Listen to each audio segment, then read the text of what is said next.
ആദ്യം അല്ലാഹു നൽകിയ അനുഗ്രഹങ്ങളെ കുറിച്ച് ഞാനും നിങ്ങളും ബോധവാനാവണം. അതിനുവേണ്ടിയാണ് ഏതോ കാട് കയറി പോവുകയല്ല, ശരിക്ക് ഹൃദയത്തിൽ കൈവച്ചുകൊണ്ട് നിങ്ങൾ ചിന്തിക്കുക. അല്ലാഹുവിന്റെ ഖുർആൻ ചോദിക്കുകയാണ്, അലം നജ്അൽ ലഹു ഐനൈൻ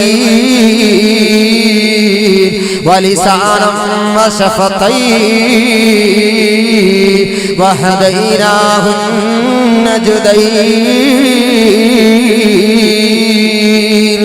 അല്ലാഹുവിന്റെ പരിശുദ്ധമായ ഖുർആനിന്റെ ചോദ്യമാ. ആലോചിച്ചു നോക്ക് നിങ്ങൾ. ഖുർആൻ ചോദിക്കുകയാണ്, അലം നജ്അൽ ലഹു ഐനൈൻ.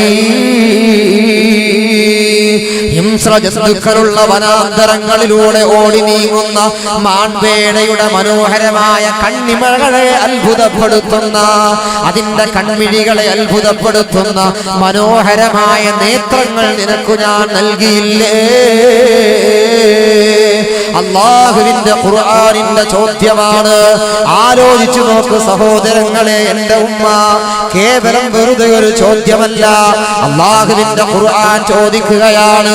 നല്ല സൗന്ദര്യമുള്ള, കാണാൻ കാഴ്ചശേഷിയുള്ള മനോഹരമായ നല്ല പീടികൾ നീണ്ടു നിൽക്കുന്ന മാൻപേടയുടെ കണ്ണുകളെ അത്ഭുതപ്പെടുത്തുന്ന സുന്ദരമായ നേത്രങ്ങൾ നിനക്കു ഞാൻ നൽകിയില്ലയോ? എന്തിനു വേണ്ടിയാണ് അല്ലാഹു ഇത് ചോദിക്കുന്നത്?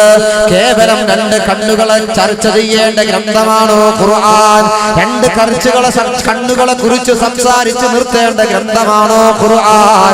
അമേരിക്കയുടെ നാറ്റോയുടെ പേടകങ്ങൾ കണ്ടുപിടിച്ച ഇതിഹാസങ്ങളെ കുറിച്ച്, കണ്ടുപിടിച്ചുകൊണ്ടിരിക്കുന്ന അത്ഭുതങ്ങളെ കുറിച്ച്, കണ്ടുപിടിക്കാനിരിക്കുന്ന മഹാത്ഭുതങ്ങളെ കുറിച്ച് ലോകത്തോട് വിളിച്ചു പറയേണ്ട അല്ലാഹുവിന്റെ ഖുർആൻ. ഇവിടെ ആറ്റം ബോംബിന്റെ വിധി പറയേണ്ട ഖുർആൻ, ടെസ്റ്റ് ട്യൂബ് ശിശുവിന്റെ മതവിധി പറയേണ്ട ഖുർആൻ. ലോകത്ത് എന്ത് ഇതിഹാസങ്ങൾ, ഏത് സയന്റിസ്റ്റുകൾ എത്ര വളർന്നാലും, എത്ര ഉയർന്നാലും, എത്ര വലിയ കൽപ്പുടവുകൾ കടന്നു ചെന്നാലും ആ സർവ്വ ചർച്ചകളും ലോകത്തോട് പച്ചയായി വിളിച്ചു പറയേണ്ട അല്ലാഹുവിന്റെ ഖുർആൻ. എന്തിനു വേണ്ടിയാണ് നിന്റെ രണ്ട് കണ്ണിനെ കുറിച്ച് ചോദിച്ചതെന്നറിയുമോ? അലം നജ്അൽ ലഹു ഐനൈൻ. എടാ, നിനക്കറിയുമോ, നീ ടൗണുകളിലൂടെ പോകുമ്പോ, ട്രെയിനുകളിൽ യാത്ര ചെയ്യുമ്പോ, ബസ്സുകളിൽ യാത്ര ചെയ്യുമ്പോ, അതാ നിന്റെ മുന്നിലൂടെ കണ്ണു കാണാത്ത ഒരു വടിയും ആ വടിയുടെ തലയിൽ ഒരു മണിയും പിടിപ്പിച്ചുകൊണ്ട് കണ്ണില്ലാത്ത പാവത്തെ കണ്ടില്ലെന്ന് നടിക്കരുതേ എന്ന പാട്ടും പാടിയിട്ട് നിന്റെ മുന്നിലൂടെ യാചിച്ചു കൊണ്ടുവന്ന അന്ധരായ ജനങ്ങളെ നീ കണ്ടില്ലയോ? ആ പാവപ്പെട്ടവൻ അവന്റെ ഭാര്യയെ കണ്ടില്ലല്ലോ, അവന്റെ ചെറിയ മക്കളുടെ മുഖം കണ്ടില്ലല്ലോ, ഈ കത്തി നിൽക്കുന്ന ലൈറ്റിന്റെ പ്രകാശം അവൻ അറിയില്ലല്ലോ, അതാ പാതിരാവിന്റെ കൂരിലുള്ളവൻ അറിയില്ലല്ലോ, ഹരിത മനോഹരമായ പ്രകൃതിയുടെ സൗന്ദര്യം അവന് കാണാൻ ഭാഗ്യമില്ലല്ലോ. അതേസമയം അല്ലാഹു എനിക്കും നിങ്ങൾക്കും കണ്ണു നൽകി. പ്രിയപ്പെട്ട ഭാര്യയെ നാം കാണുകയാ, മക്കളെ നാം കാണുകയാ, പ്രിയപ്പെട്ടവരെ കാണുകയാണ്. ഹരിത മനോഹരമായ പ്രകൃതിയുടെ കരവിരുതുകൾ കണ്ടു നാം സന്തോഷിക്കുകയാണ്, ആസ്വദിക്കുകയാണ്. അല്ലാഹു ചോദിക്കുകയാണ്, അലം നജ്അൽ ലഹു ഐനൈൻ.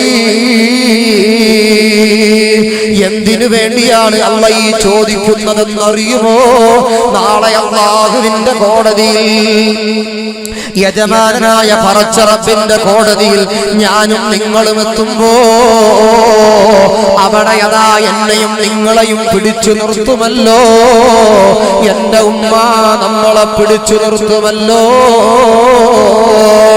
ഹറാമായ സിനിമകൾക്ക് മുമ്പിൽ, സീരിയലുകൾക്ക് മുമ്പിൽ അതാ കണ്ണുകളെ തവസിരുന്ന ഞാനും നിങ്ങളും അല്ലാഹു നൽകിയ കണ്ണിന്റെ പേരിൽ അന്ന് സഹതപിക്കുമ്പോ, അന്ന് സങ്കടപ്പെടുമ്പോ, പടച്ചവനെ അല്ലാഹു അല്ലാഹുവിന്റെ കോടതിയിലേക്ക് ഒരന്ധനായ മനുഷ്യൻ നിന്ന് നടന്നു വരുന്നു.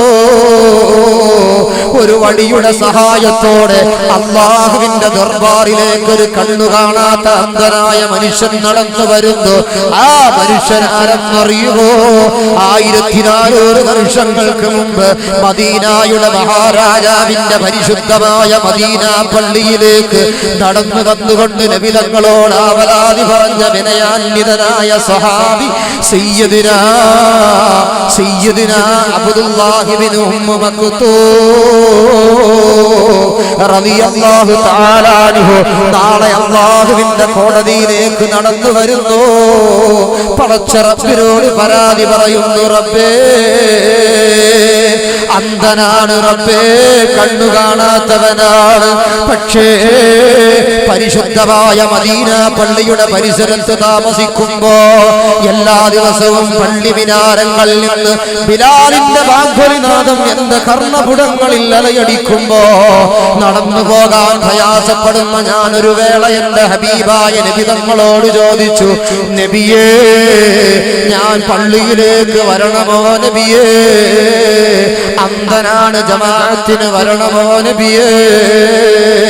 അവസാനം റസൂലുള്ളാഹി തങ്ങൾ ജമാഅത്തിന്റെ മഹത്വം പറഞ്ഞു തന്നപ്പോ ഞാൻ എന്റെ വീട്ടിൽ നിന്ന് ഡയറക്റ്റായി മദീന പള്ളിയിലേക്ക് ഒരു ചരട് കെട്ടിയിട്ട് കണ്ണു കാണാത്തതിന്റെ പേരിൽ എന്നെ കൈപിടിച്ചു കൊണ്ടുപോകാൻ വീട്ടിലാളില്ലാത്തതിന്റെ പേരിൽ എന്റെ വീട്ടിൽ നിന്ന് മദീന പള്ളിയിലേക്ക് ഒരു ചരട് കെട്ടിയിട്ട് ആ ചരടിൽ പിടിച്ചുകൊണ്ട് ഞാൻ മെല്ലെ മെല്ലെ നടന്ന് മദീന പള്ളിയിൽ വന്ന് ലോകത്തിന്റെ മുത്തേ മുഹമ്മദ് മുസ്തഫ സല്ലല്ലാഹു അലൈഹി വസല്ലമ തങ്ങളുടെ പിന്നിൽ നിന്നുകൊണ്ട് ഞാൻ നിസ്കരിച്ചു. റബ്ബേ ഹറാമായ പട്ടുറുമാലിന്റെ മുമ്പിൽ ഞാൻ എന്റെ കണ്ണ് ഉപയോഗപ്പെടുത്തിയില്ല. അതേ കറുത്ത മുത്ത് കാണാൻ ഞാൻ എന്റെ കണ്ണ് ഉപയോഗിച്ചില്ല. കോമഡി ഷോകൾ കാണാൻ എന്റെ കണ്ണ് ഞാൻ ഉപയോഗിച്ചില്ല.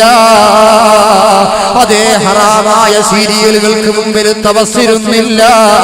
നീ കണ്ണു തരാത്തതിന്റെ പേരിൽ നാളെ അല്ലാഹുവിന്റെ കോടതിയുടെ മുമ്പിൽ അബ്ദുല്ലാഹി ഇബ്നു ഉമ്മു മക്തൂം തങ്ങൾ രക്ഷപ്പെടുമ്പോ കണ്ണെന്ന അനുഗ്രഹത്തിന്റെ പേരിൽ ഞാനും നിങ്ങളും അവിടെ ഖേദിക്കുമല്ലോ.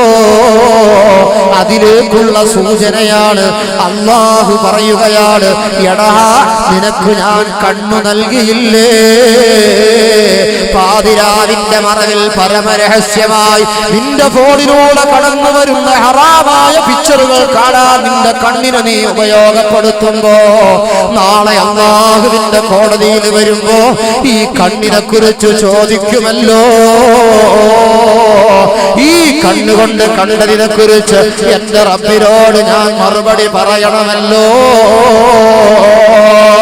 എത്രയോ ആളുകളാണ് സുബ്ഹാനല്ലാഹ് ഓർത്തു പോവുകയാണ്. തൊട്ടടുത്തതില്ലയായ തിരുവനന്തപുരത്തെ മെഡിക്കൽ കോളേജ് RCCയുടെ പരിസരത്ത് കൂടെ ചെന്നപ്പോഴാണ് 3 വയസ്സുകാരനായ ചെറിയ കുട്ടി 3 വയസ്സുകാരനായ ചെറിയ കുട്ടി ആ കുട്ടിയുടെ കണ്ണുകൾ നിന്നതാ നിൽക്കാതെ കണ്ണുനീരുറ്റിക്കൊണ്ടിരിക്കുകയാണ്. കണ്ണുനീരല്ല, കൊഴുപ്പുള്ള ഒരു ദ്രാവകം ഉറ്റിക്കൊണ്ടിരിക്കുകയാണ്. സുബ്ഹാനല്ലാഹ് എത്രയോ ലക്ഷക്കണക്കിന് രൂപ മുടക്കിയിട്ടുള്ള ട്രീറ്റ്മെന്റ് നടന്നുകൊണ്ടിരിക്കുകയാണ്. 3 വയസ്സുകാരനായ കുട്ടിയുടെ കണ്ണിന് പറ്റിയ രോഗം ചോദിച്ചപ്പോ ആ പിതാവ് തളർന്ന കണ്ണോടെ അവിടെ നിന്ന് പറഞ്ഞത് ഓർക്കുകയാണ്, എന്റെ കുഞ്ഞിന്റെ കണ്ണിന് ക്യാൻസറാണ്. അല്ലാഹു നമുക്ക് കണ്ണു നൽകിയല്ലോ. പടച്ച റബ്ബ് രോഗം തന്നാൽ, കണ്ണിനൊരു ക്യാൻസർ തന്നാൽ, കണ്ണിനൊരു മാറാ രോഗം തന്നാൽ പിന്നെ എല്ലാം നഷ്ടപ്പെട്ടല്ലോ. സമ്പത്ത് അതുകൊണ്ട് നഷ്ടപ്പെടുമല്ലോ, സൗന്ദര്യം അതുകൊണ്ട് നഷ്ടപ്പെടുമല്ലോ. ആലോചിക്കാൻ വേണ്ടി അല്ലാഹു ഓർമ്മപ്പെടുത്തുകയാണ്.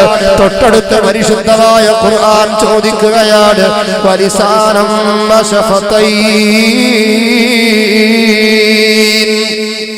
മനോഹരമായ നാവ് നിനക്ക് ഞാൻ നൽകിയില്ലയോ?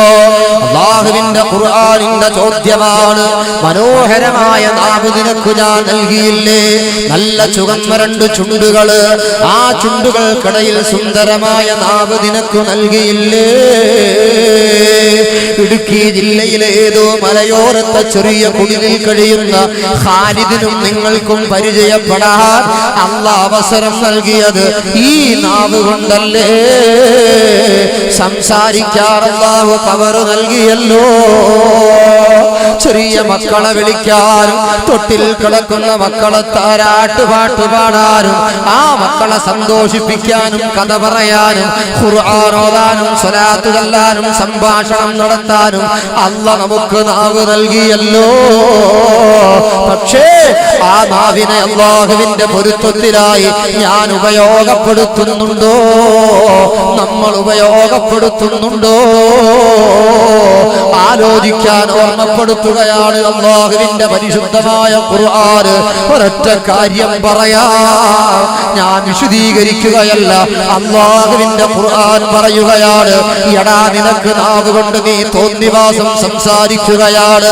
അവസരം കിട്ടുമ്പോ അവസരത്തിനൊത്ത് സംസാരിക്കുകയാണ്. ഓരോരുത്തരെ കാണുമ്പോഴും അവരോട് ഇഷ്ടത്തിനനുസരിച്ച് സംസാരിക്കുകയാണ്. പക്ഷെ നിനക്കറിയുവോ, അല്ലാഹുവിന്റെ ഖുർആൻ പറയുകയാണ്, മാ യൽഫിദു മിൻ ഖൗലിൻ ഇല്ലാ ലദൈഹി റഖീബുൻ അതീദ്. പാതിരാവിന്റെ മറവിൽ പരമരഹസ്യമായി നീ നിന്റെ നാവ് കൊണ്ട് പറയുന്നത് മുഴുവനും ഒപ്പിയെടുക്കുന്ന രണ്ട് സെക്യൂരിറ്റിമാര് നിന്റെ ഇടവും വലവുമുണ്ട് കേട്ടോ. നിന്റെ ഫോണിലുള്ള മെമ്മറി കാർഡിലതാ പലപ്പോഴും ഡിലീറ്റഡ് ആയി പോകാൻ സാധ്യതയുണ്ട്. വൈറസ് കയറിയാൽ ഡിലീറ്റ് ആയി പോകാൻ സാധ്യതയുണ്ട്. പക്ഷേ നിന്റെ ഇടവും വലവും അല്ലാഹു സെറ്റ് ചെയ്തിരിക്കുന്ന രണ്ട് മെമ്മറി കാർഡ്, ആ മെമ്മറി കാർഡിൽ വൈറസ് കയറൂല, അതിലൊരു ഫംഗ്ഷനും ഡിലീറ്റഡ് ആവൂല. അതിന് സെൻഡ് ചെയ്യുന്നത് ആരെന്നറിയുമോ? നമ്മുടെ ക്രമക്കേട് പറ്റിയ കരങ്ങളല്ല, ഉറക്കമില്ലാത്ത ഏതു സമയത്തും എന്റെ ചലനങ്ങളും നിശ്ചലനങ്ങളും അനക്കങ്ങളും അടക്കങ്ങളും വീക്ഷിക്കുന്ന റഖീബുൻ അതീദ് അലൈഹിമസ്സലാം.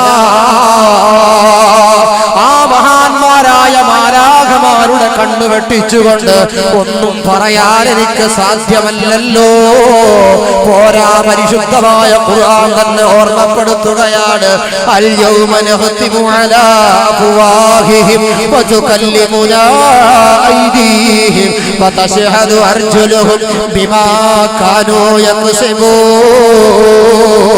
ഇന്ന് നിന്റെ കയ്യിലുള്ള ഫോണാണ് നിന്റെ കാതിരോട് സംസാരിക്കുന്നതെങ്കിൽ നിനക്കറിയുമോ, നാളെ അല്ലാഹുവിന്റെ കോടതിയിൽ നീ വരുമ്പോ അന്ന് സംസാരിക്കാൻ നിന്റെ കയ്യിൽ ഫോണ് വേണ്ട, നിന്റെ കൈ സംസാരിക്കുകയാണ്. അൽ യൗമ നഖ്തിമു അലാ അഫ്വാഹിഹിം. ഇന്ന് സംസാരിക്കുന്ന നിന്റെ നാവ് അല്ലാഹ് കെട്ടിപ്പൂട്ടി വെക്കുമെടാ. ഗീബത്ത് പറഞ്ഞ നാവുണ്ടല്ലോ, നമീമത്ത് പറഞ്ഞ നാവുണ്ടല്ലോ, പരദൂഷണം പറഞ്ഞ നാവുണ്ടല്ലോ, സാലിമീങ്ങളെ കുറ്റം പറഞ്ഞ, സാദാത്തുക്കളെ പരിഹസിച്ച, ആലിമീങ്ങളെ ഗീബത്ത് പറഞ്ഞ, അല്ലാഹ് നിനക്ക് സംസാരിക്കാൻ തന്ന നിന്റെ ഈ നാവുണ്ടല്ലോ, നാളെ നിന്റെ നാവിന്റെ സംസാരശേഷി അല്ലാഹു എടുത്തു മാറ്റും കേട്ടോ.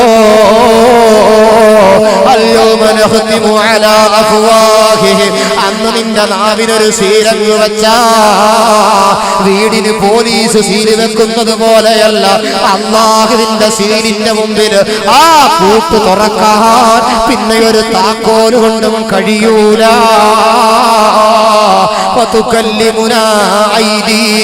അന്ന് നമ്മൾ നിന്റെ കൈകളെ കൊണ്ട് സംസാരിപ്പിക്കുമെന്ന് അല്ലാഹു പറയുകയാ. ഇന്ന് കയ്യിലുള്ള ഫോണാണ് സംസാരിക്കുന്നതെങ്കിൽ നാളെ നിന്റെ കൈ അല്ലാഹുവിന്റെ കോടതിയിൽ ഇങ്ങനെ സംസാരിക്കുകയാണ്.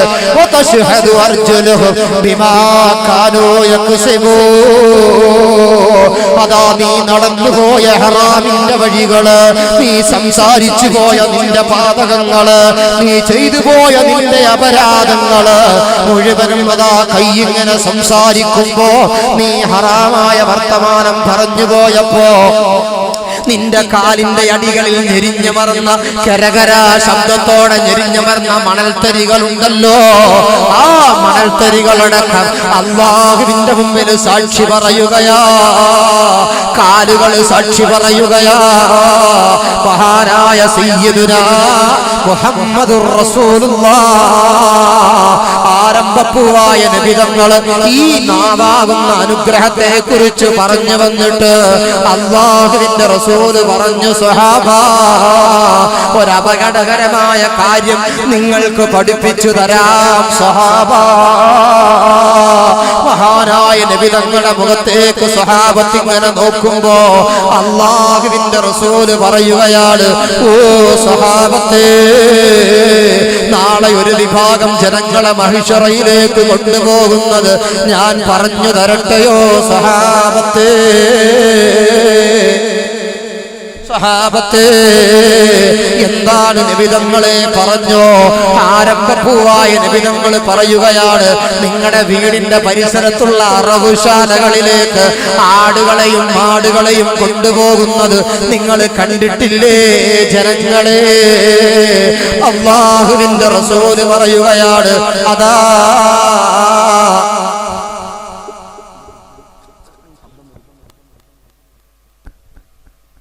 ഹബീബായ നബി തങ്ങൾ പറയുകയാണ്, ഓ സ്വഹാബാ, അതാ ഒട്ടകങ്ങളെയും ആടുമാടുകളെയും അറവുശാലകളിലേക്ക് കൊണ്ടുപോകുന്നത് പോലെ ചില മനുഷ്യന്മാരെ നാളെ മഹ്ശറയിലേക്ക് അല്ലാഹുവിന്റെ മലക്കുകൾ വലിച്ചു കൊണ്ടുപോകും സ്വഹാബാ.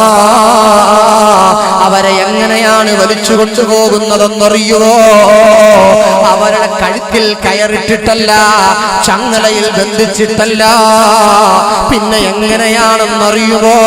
എന്റെ സംസാര ശൈലിയിലേക്ക് നിങ്ങൾ നോക്കണ്ട, സാഹിത്യത്തിലേക്ക് നോക്കണ്ട, അല്ലാഹുവിന്റെ റസൂലിന്റെ ഈ മുന്നറിയിപ്പിലേക്ക് ഒന്ന് ശ്രദ്ധിക്കുമോ?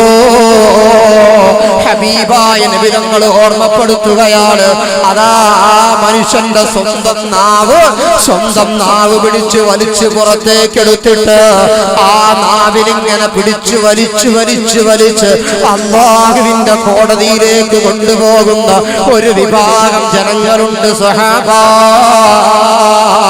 ആരോഗ്യമുള്ള മൃഗങ്ങള് ആ മൃഗങ്ങളെ കയറിൽ പിടിച്ചു കൊണ്ടുപോകുമ്പോ മൃഗങ്ങൾ ഇങ്ങനെ പിന്നോട്ടൊന്ന് ഞെളിയാറുണ്ട്.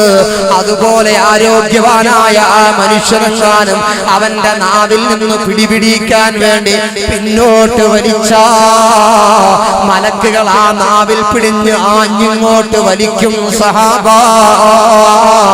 അങ്ങനെ വലിച്ചിഴച്ചുകൊണ്ട് അല്ലാഹുവിന്റെ കോടതിയിൽ അവരെ കൊണ്ടുവന്നു നിർത്തും സഹാബാ.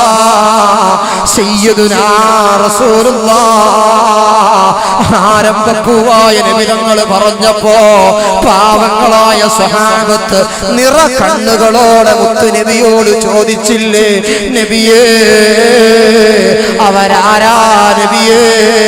കള്ളുകുടിയന്മാരാണോ നബിയേ? വലിയ വലിയ പാതകം ചെയ്തവരാണോ നബിയേ? അല്ലാഹുവിന്റെ റസൂലിൻ പറഞ്ഞ മറുപടി ഞാനൊന്ന് മനസ്സിലാക്കിയെങ്കിലോ, ഞാനൊന്ന് ചിന്തിച്ചെങ്കിലോ. അല്ലാഹുവിന്റെ റസൂൽ പറയുകയാണ്, അവരാരാണെന്ന് അറിയുമോ സഹാബാ? നാവ് കൊണ്ട് അല്ലാഹ്ക്ക് ഇഷ്ടമില്ലാത്തത് പറഞ്ഞവരാ, അല്ലാഹ്ക്ക് പൊരുത്തമില്ലാത്തത് പറഞ്ഞവരാ. അതുകൊണ്ട് എന്റെ സ്വന്തം നഫ്സിനോട്, ഈമാനുള്ള സഹോദരങ്ങളോട്, എന്റെ ഉമ്മമാരോട്, സഹോദരിമാരോട് ഒരു വിനീതനായ അനിയൻ എന്ന നിലയിൽ വസിയ്യത്തോടെ ഓർമ്മപ്പെടുത്തുകയാണ്, ഈ നാവ് കൊണ്ട് എന്തെങ്കിലും ഒന്ന് പറയാൻ മൊഴിയുന്നതിന് മുമ്പ്, അതിന് ഉദ്ദേശിക്കുന്നതിന് മുമ്പ് അല്ലാഹുവിന്റെ മുമ്പിലൊന്ന് പോയി നിൽക്കണമല്ലോ. സംസാരിക്കാൻ ശേഷിയില്ലാതെ കൈകാലുകൾ കൊണ്ടിങ്ങനെ ആക്ഷൻ കാണിക്കുന്ന അതാ പാവങ്ങളായ സംസാരശേഷിയില്ലാത്ത ആളുകൾക്ക് മുമ്പിൽ മനോഹരമായ സംസാരശേഷി എന്റെ റബ്ബെനിക്ക് തന്നിട്ട് ആ റബ്ബിന് പൊരുത്തമില്ലാത്തത് എന്റെ നാവ് കൊണ്ട് പറഞ്ഞു പോകണ്ട എന്ന നിർബന്ധ ബുദ്ധിയോടെ ജീവിക്കാൻ നമുക്ക് കഴിഞ്ഞാൽ വലിസാനം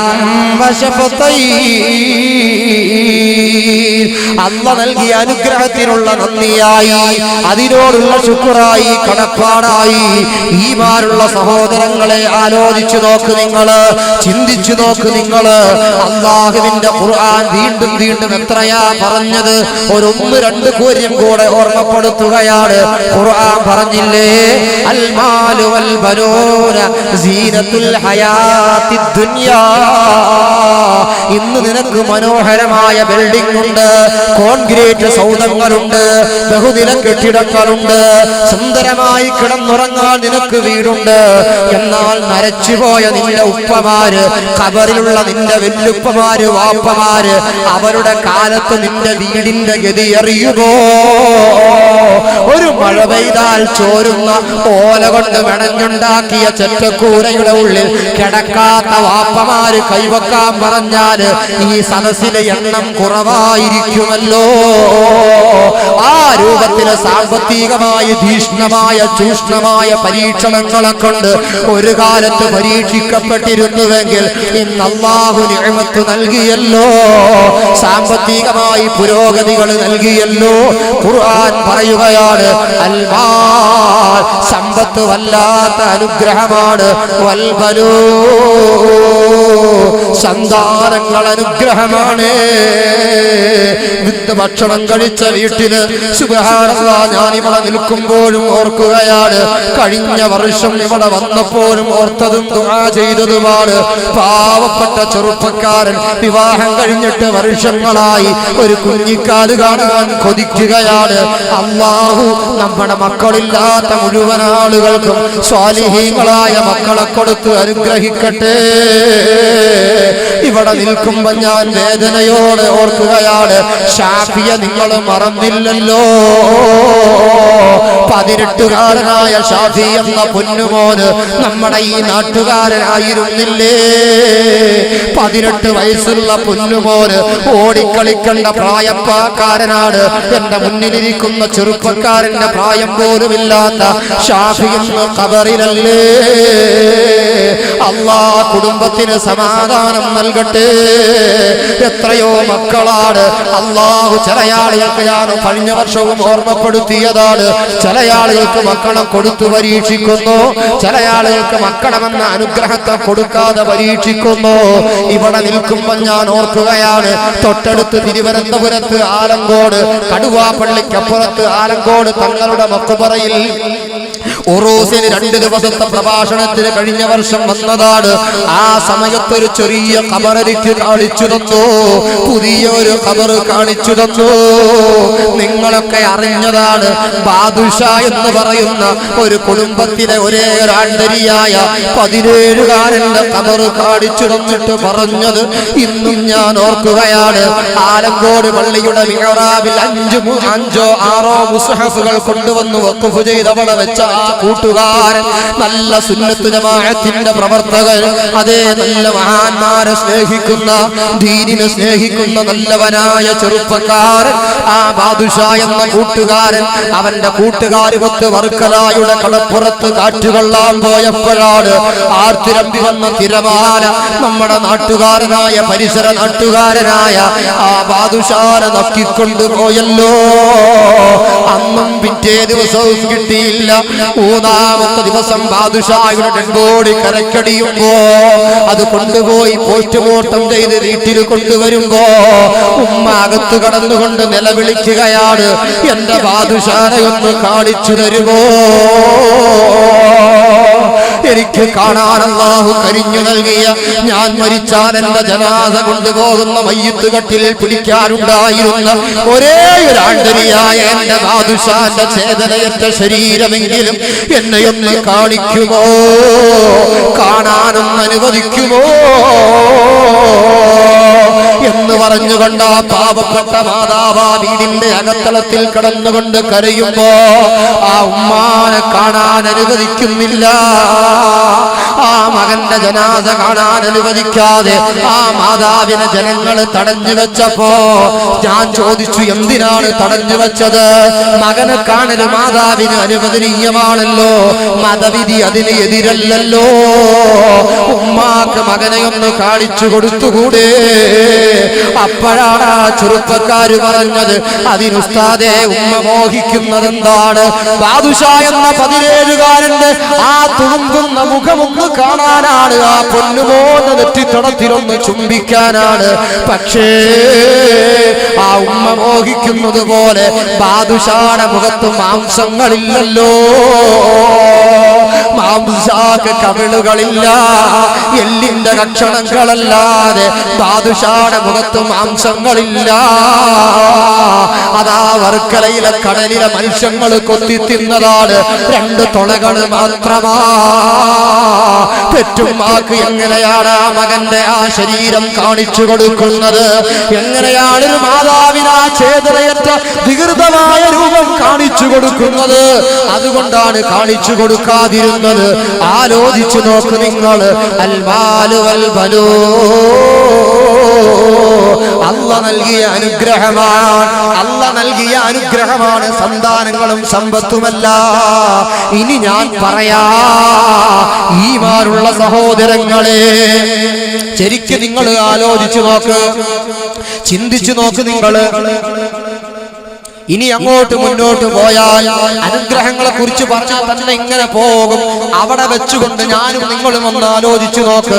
അല്ല നൽകിയ ഈ മഹത്വമേറിയ അനുഗ്രഹങ്ങൾ ഇന്നിവിടെ എന്റെ മുന്നിലേക്ക് ഞാൻ ഇങ്ങനെ ചോദിക്കുകയാണ്. നിങ്ങൾ കൈവെക്കാനല്ല, വെറുതെ ഞാൻ ചോദിക്കുകയാണ്. മനസ്സിലാക്കുക നിങ്ങൾ. സുബ്ഹി ഇന്നത്തെ ദിവസം സുബ്ഹി ഖദാ ആക്കാതെ സുബ്ഹി നിസ്കരിച്ചവർ, ഇന്നത്തെ 5 വഖ്ത് നിസ്കാരങ്ങൾ ഒന്നും എനിക്ക് ഖദാ ഇല്ല എന്ന ഈമാനോടെ സന്തോഷത്തോടെ കൈ ഉയർത്താൻ പറഞ്ഞാൽ, സഹോദരാ, എന്റെയും നിങ്ങളുടെയും കഥ എവിടെയാണ്?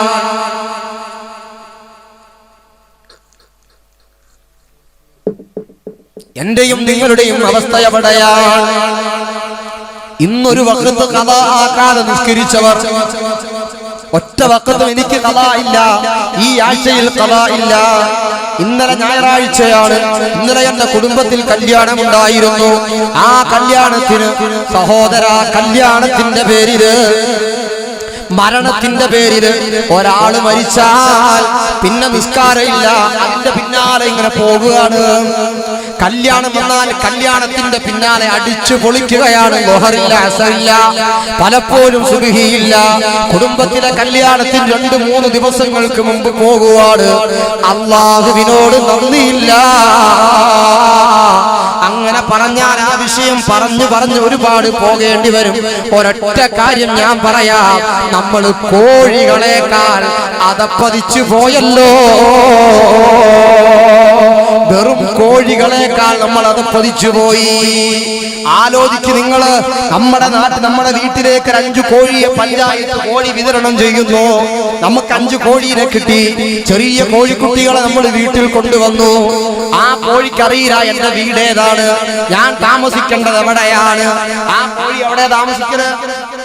വീടിന്റെ മുറ്റത്ത് നിൽക്കുന്ന ചാമ്പമരം. ചാമ്പങ്ങാണ്ടാണ് അല്ലേ? ഇടയ്ക്ക് ചാമ്പങ്ങാന്നല്ലേ പറയുന്നത്, വഴുതനങ്ങാന്നല്ലോ. അല്ല, ചാമ്പ. ആ ചാമ്പ മരം, അല്ലെങ്കിൽ ചെറിയ മാങ്ങ ഉണ്ടാവണം മാങ്ങ മരം, അല്ലെങ്കിൽ ചെറിയ പേരക്ക ഉണ്ടാവണം പേരക്ക മരം. അതാ വീടിന്റെ ഫ്രണ്ടിൽ ഇങ്ങനെ ഉണ്ടാവും. ഈ വൈകുന്നേരം ആയാൽ അതിനറിയില്ല അതിന്റെ വീട് എവിടെയാണ്. അതുകൊണ്ട് എന്ത് ചെയ്യും, നേരെ പറന്നിട്ട് ആ ചാമ്പ മരത്തിന്റെ അല്ലെങ്കിൽ ആ പേരക മരത്തിന്റെ മുകളിൽ കയറി. വീട്ടുകാരൻ കോഴി നോക്കുമ്പോ കോഴിനൊന്നും കാണാനില്ല. അങ്ങനെ കുറച്ച് നമുക്കൊക്കെ ചെറിയ ഒച്ച ഇങ്ങനെ കേൾക്കാം. അപ്പൊ നോക്കുമ്പോണ്ടാവും ചാമ്പമരത്തിന്റെ മുകളിലുണ്ടാവും. അപ്പൊ കുറെ ചരൽ കല്ലുകൾ വാരിയിട്ട് കോഴി കോഴി കോഴി ഇത് വഴി ഇങ്ങനെ എറിയും. അങ്ങനെ കോഴിനെ ചാടിച്ച് താഴെ കൊണ്ടുവരും. താഴെ ചാടിയ കോഴീനെ പതുക്കെ പിടിച്ചു കൊണ്ടുപോയി ഇവിടെയൊക്കെ അങ്ങനെ തന്നെ ചെയ്യല്. എന്തെങ്കിലും അങ്ങനെയൊക്കെ അല്ല ചെയ്യുന്നത്. കോഴി ഇല്ലാത്തോണ്ടാണ് മൊത്തം ഫാം ഉണ്ടാക്കി വെച്ചേക്കും. പിന്നെ അങ്ങനെ മറ്റേ നാട്ടുകോഴിനെ വളർത്താൻ സമ്മതിക്കും. അങ്ങനെ രണ്ടാമത്തെ ദിവസം കോഴി ആ ചാമ്പമരത്തിൽ തന്നെ കയറും. പക്ഷെ അത്ര മേലുണ്ടാവൂല. അതിന്റെ താഴത്തെ ചില്ലകളിലൊക്കെ അങ്ങോട്ടും ഇങ്ങോട്ടൊക്കെ മാറി തൂങ്ങി ആടി തൂങ്ങി ഇങ്ങനെ നിൽക്കും. അപ്പൊ ചെറിയൊരു കമ്പെടുത്ത് കൊടുക്കേനെ തട്ടിച്ചാടിച്ച് അതിനെ കൂട്ടി കയറ്റി. മൂന്നാമത്തെ ദിവസം അല്ലെങ്കിൽ നാലാമത്തെ അഞ്ചാമത്തെ ദിവസമൊക്കെ ആകുമ്പോഴേക്കും ഈ കോഴി ആ മരത്തെ കയറൂല. അതിന്റെ പരിസരത്തോടൊക്കെ എങ്ങനെ നടക്കും. അങ്ങനെയൊക്കെ പതുക്കെ കൊത്തിച്ചകഞ്ഞ് അങ്ങനെയൊക്കെ നടക്കും. കുറച്ചു ദിവസവും കൂടെ കഴിയുമ്പോൾ ഈ കോഴിയുടെ ഊട്ടിലേക്ക് ഒരു പാല ഇങ്ങനെ.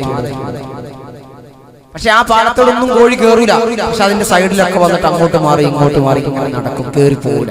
അപ്പൊ സന്ധ്യയാകുമ്പോഴേക്ക് വീട്ടുകാരൻ വന്നിട്ട് ഇങ്ങനെ കയറ്റി ആ പടി കൊടുക്കും. അപ്പൊ കോഴിക്ക് ഏറെക്കുറെ മനസ്സിലാക്കി തുടങ്ങി, എന്റെ വീട്, എന്റെ മുതലാളി, എന്റെ വീട്ടുകാരൻ എനിക്ക് വേണ്ടി നിർമ്മിച്ച വീട് ഇതാണ്. ഞാനിനി താമസിക്കേണ്ടത് ഇവിടെയാണ്. എന്റെ വീട്ടിലേക്ക് പോകാൻ പ്രത്യേകമായി പണിതു വെച്ച പാലമാണ് ഈ കാണുന്നത്. അതൊക്കെ കോഴിക്ക് മനസ്സിലാവും. അങ്ങനെ 1-2 ആഴ്ച കഴിയുമ്പോൾ ഒരു കോഴിയുടെ ബോർഡ് അവിടെ വെക്കണ്ട, അനൗൺസ്മെന്റ് ചെയ്യണ്ട, പറഞ്ഞണ്ട, അനുസരിക്കണ്ട. സന്ധ്യ സമയത്ത് നമ്മളോട് യാസീൻ ഓതറാന്ന് പറഞ്ഞെങ്കിലേ അവർ ഓതു. പക്ഷെ ഈ കോഴിനോട് ഒന്നും പറയണ്ട. ആ കോഴി സന്ധ്യയാകുമ്പോൾ ഒന്ന് മെല്ലെ വന്ന് ആ പാലത്തേക്കൂടെ കയറി കൂട്ടി കയറി വാതിൽ നമ്മൾ അടച്ചു കൊടുക്കും. അല്ലെങ്കിൽ കുറുക്കം കൊണ്ടുപോകും. അത്രയും ചെയ്യണം. സുബിഹിയാകുമ്പോ ആ കോഴി വളർന്നു വലുതായി. സുബിഹിയാകുമ്പോ പള്ളിയിൽ നിന്ന് ബാങ്ക് കേൾക്കുന്നതിന് മുമ്പ് അള്ളാഹുവിന്റെ അർശിൽ നിന്ന് ബാങ്ക് കേട്ട നമ്മുടെ പൂവൻ കോഴി നമ്മളെ വിളിച്ചുണർത്തും. അലാറം വെച്ചിട്ടല്ല,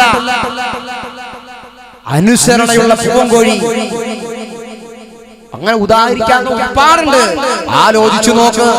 ആ പൂവൻ കോഴിയേക്കാൾ, ആ കോഴിക്കുട്ടിയേക്കാൾ, ആ കോഴിക്കുട്ടീനെ ഒരാഴ്ച കൊണ്ട് അതിന്റെ യജമാനനെ അത് അനുസരിച്ചില്ലേ? ഒരാഴ്ച പറഞ്ഞു കൊടുത്തപ്പം കൂട്ടിക്കേറ്റി വിട്ടപ്പോ അത് കേറിപ്പോയില്ലേ? പിന്നെ നിരന്തരം ആ കൂട് തന്നെ അത് ഉപയോഗപ്പെടുത്തിയില്ലേ? മാതാവിന്റെ ഗർഭാശയത്തിൽ നിന്ന് വന്നത് മുതൽ അള്ളാഹുവിന്റെ ഭക്ഷണമല്ലാതെ ഒരു ഭക്ഷണം കഴിച്ചവര് കൈവെക്കുമോ? അള്ള തന്ന വെള്ളമല്ലാതെ കുടിച്ചവരുണ്ടോ? അള്ള തന്ന ഓക്സിജനല്ലാതെ ശ്വസിച്ചവരുണ്ടോ? അതേ സമയം നിങ്ങൾ ആലോചിച്ചു നോക്ക്.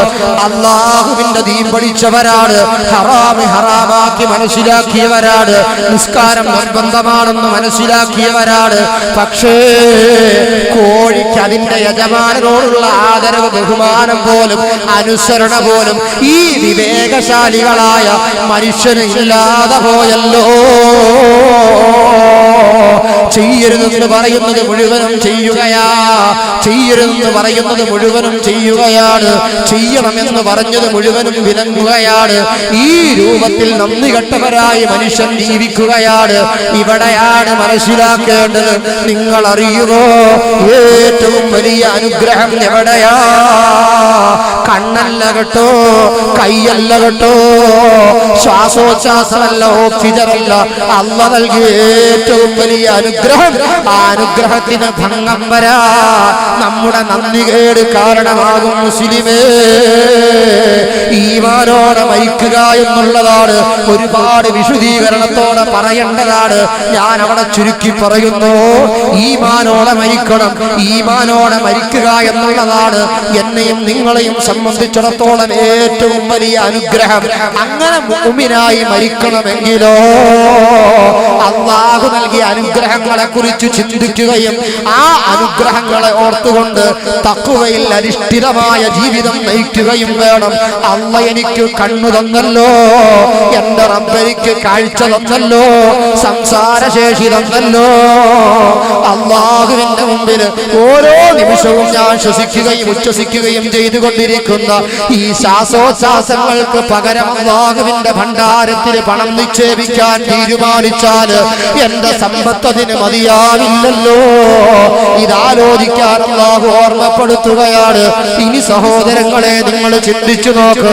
അള്ളാഹുവിന്റെ ഖുർആൻ പറയുകയാണ്, നിങ്ങൾക്ക് മുസ്ലിമായി മരിക്കാൻ നിങ്ങൾ ആത്മാവിനെ സംസ്കരിക്കണം. ആത്മാവിനെ എങ്ങനെയാണ് സംസ്കരിക്കേണ്ടത്? ഇംതിസാലു അവാമിരില്ലാഹി വജിത്തിനാബു നവാഹിഹി. അള്ളാഹുവിന്റെ കൽപ്പനകളെ അനുസരിക്കലാണ്, അള്ളാഹു വിലക്കിയതിനെ വെടിയലാണ്, ഹറാമുകളെ മാറ്റി നിർത്തലാണ്. അങ്ങനെ മാറ്റി നിർത്തിയപ്പോ നിർത്തിയപ്പോ, അങ്ങനെ ഹറാമുകളെ തടുത്തു നിർത്തിയപ്പോ, നിർബന്ധമായ കാര്യങ്ങളെ ജീവിതത്തിലേക്ക് കൊണ്ടുവന്നപ്പോ മഹാന്മാരെത്തിപ്പിടിച്ച മേഖല കണ്ടോ. ഒരൊറ്റ കാര്യം പറയാൻ, ബഹുമാനപ്പെട്ട സയ്യിദുനാ അതാഉസ് സലഫി റളിയല്ലാഹു തആല അൻഹു വലിയ മഹാനാ, ഒരുപാട് ആരാധനകൾ കൊണ്ട് അല്ലാഹുവിലേക്ക് അടുത്ത മഹാനാണ്. ആ മഹാനായ അതാഉസ് സലഫി തങ്ങളുടെ ജോലി അറിയുമോ?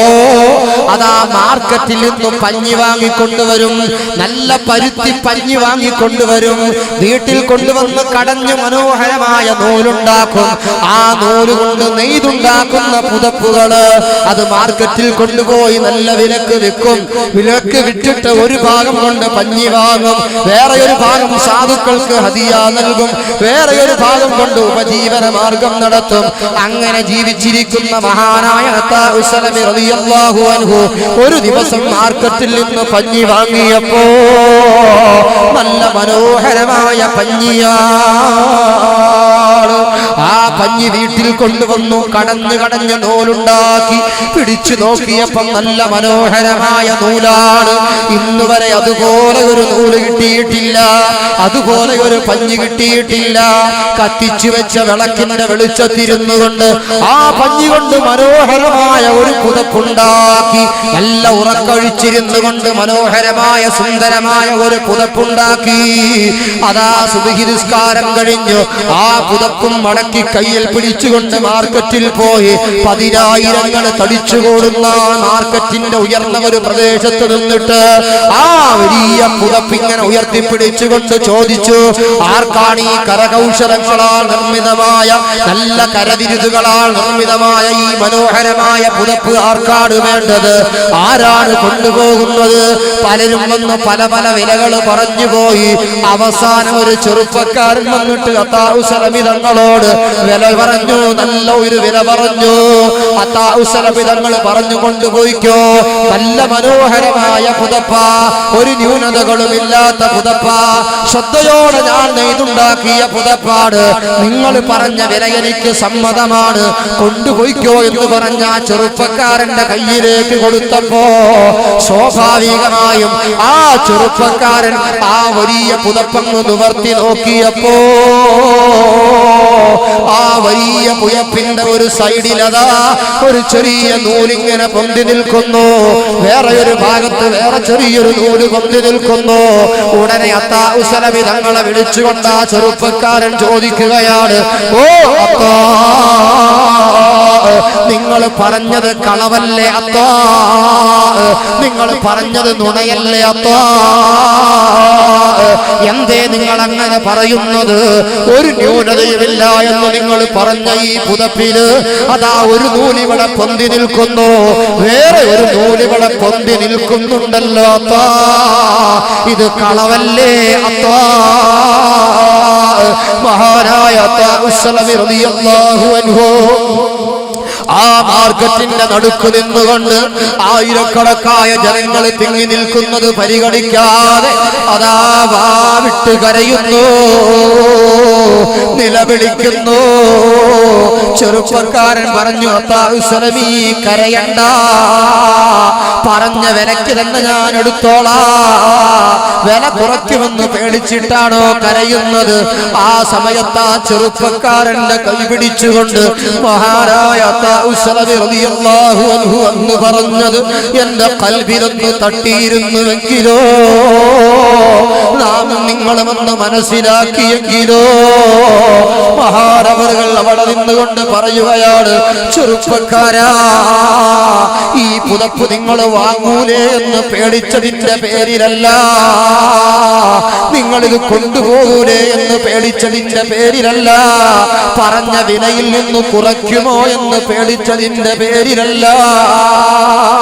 നിങ്ങളറിയുമോ, ഇന്നലെ രാത്രി മുഴുവനും അതാ ഉറക്കമൊഴിച്ചിരുന്ന് വളരെ ശ്രദ്ധയോടെ വളരെ ജാഗ്രതയോടെ ഞാൻ ഇരുന്ന് നെയ്തുണ്ടാക്കിയ മനോഹരമായ ഈ പുതപ്പില് നിങ്ങളുടെ നൈമിഷികമായ കണ്ണുകൊണ്ട് നിങ്ങൾ ന്യൂനതകൾ കണ്ടുപിടിച്ചില്ലേ ചെറുപ്പക്കാരാ?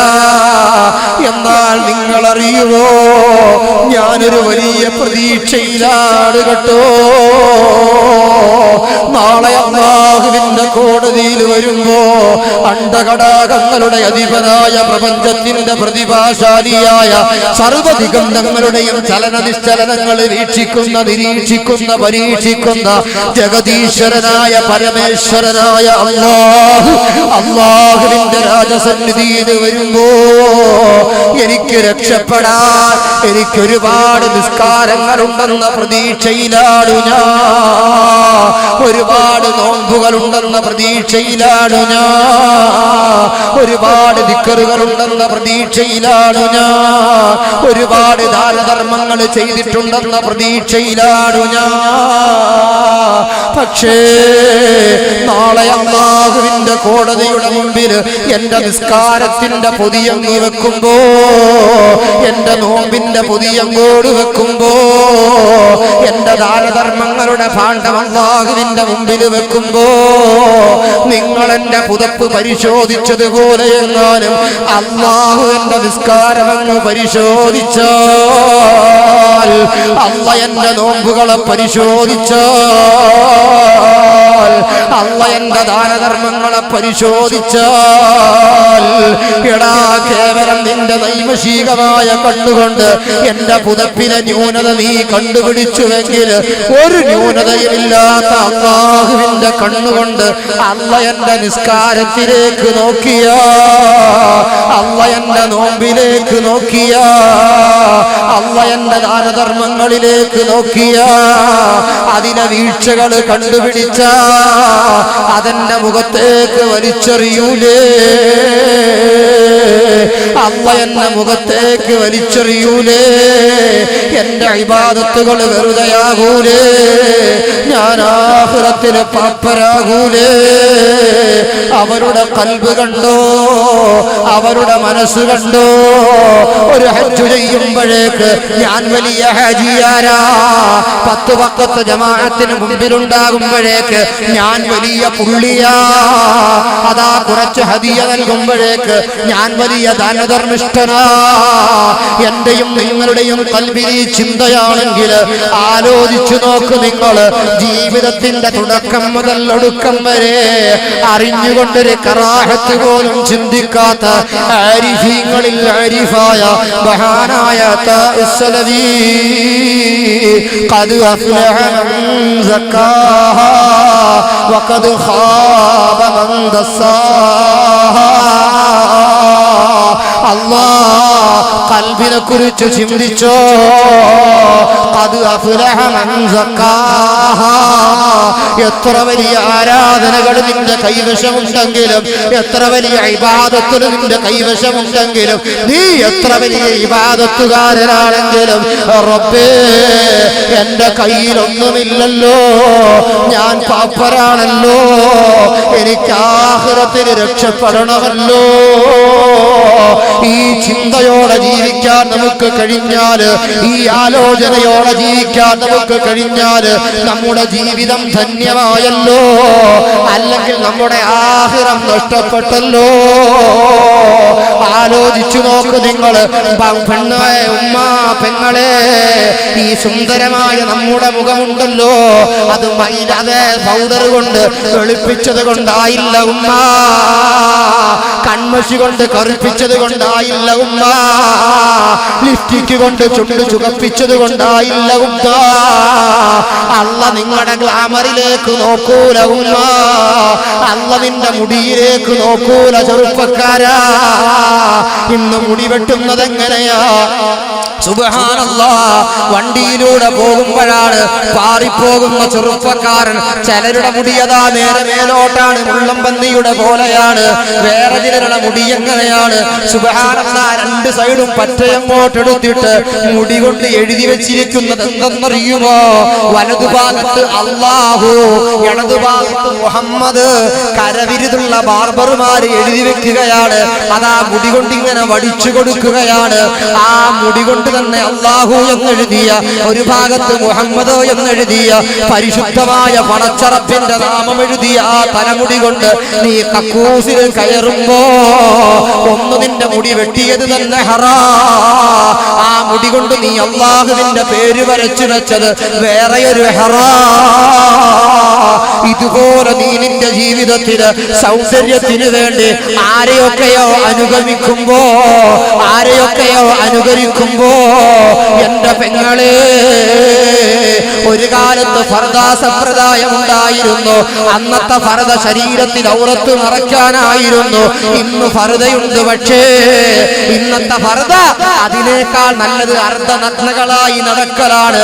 ശരീരത്തിന്റെ സർവ്വ തുടിപ്പുകളും മിടിപ്പുകളും കാണിക്കുന്ന ആധുനിക ഫർദയും ധരിച്ചുകൊണ്ട് നീ അങ്ങിറങ്ങുമ്പോ ഒരു കാര്യം മനസ്സിലാക്കുക പെങ്ങളെ, അല്ലാഹുവിന് പൊരുത്തമില്ലാത്ത രൂപത്തില് വസ്ത്രം ധരിച്ചുകൊണ്ട്, അതാ താഴെ നിൽക്കുന്ന പാന്റ്, ബ്ലൗസ് പോലെ നിൽക്കുന്ന ഉടുപ്പ്, അതിന്റെ രണ്ടിന്റെയും ഇടയിൽ അലാസ്റ്റിക്കിന്റെ ഷഡ്ഡിയുടെ അലാസ്റ്റിക് കാണുന്ന ഒരു ജട്ടിയും ധരിച്ചിട്ട് ഫാഷനായി നീ നടക്കുമ്പോ ആലോചിച്ചു നോക്ക്, അല്ലാഹ് നിന്നിലേക്ക് നോക്കൂല.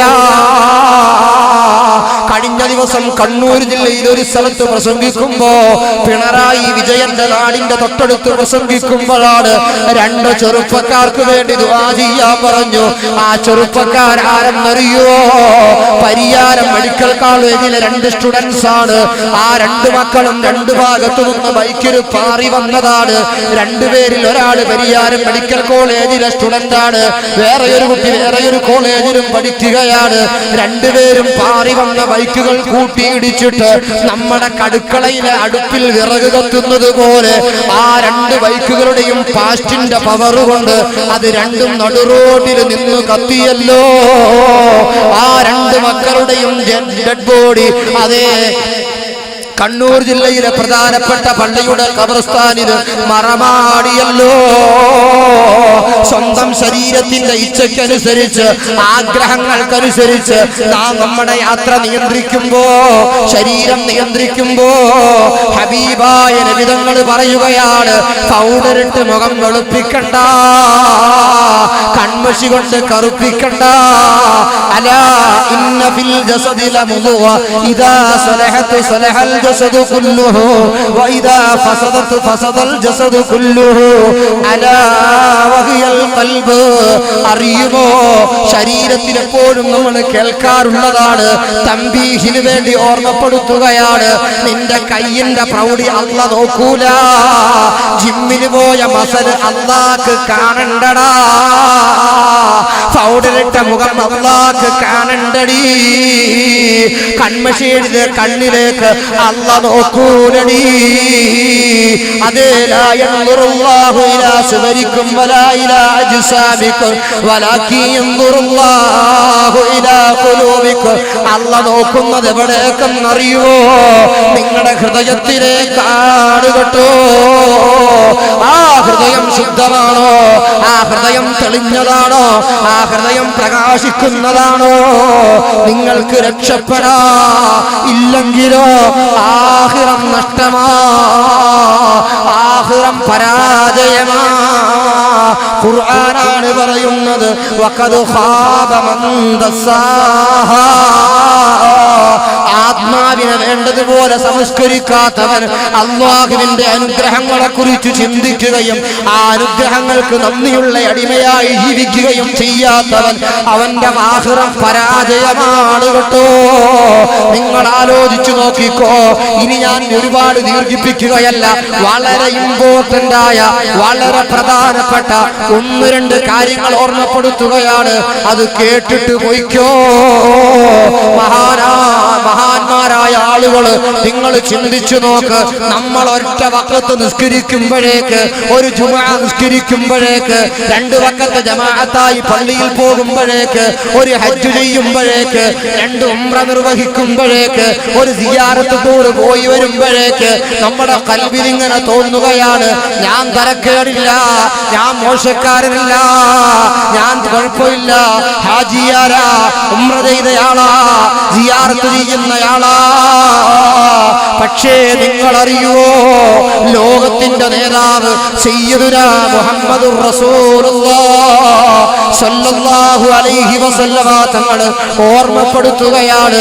ആ നബി തങ്ങൾ പറയുകയാണ്, ലോകരായ ലോകം മുഴുവനും ഈ വൈനാഗപ്പള്ളിക്കാരല്ല, കരുനാഗപ്പള്ളിക്കാരല്ല, കൊല്ലം ജില്ലക്കാരല്ല, കേരളീയരല്ല, ഇന്ത്യക്കാരനല്ല, ലോകരായ ലോകര് മുഴുവനും, ലോകരായ ലോകരുടെ മുഴുവനും ഈമാൻ ഒരു തുലാസിന്റെ ഒരു തട്ടിൽ വെച്ചുകൊണ്ട് എന്റെ ഹബീബായ എനിക്ക് വേണ്ടി ഒരുപാട് മർദ്ദനങ്ങളേറ്റ എന്റെ സ്വഹാബി സയ്യിദുനാ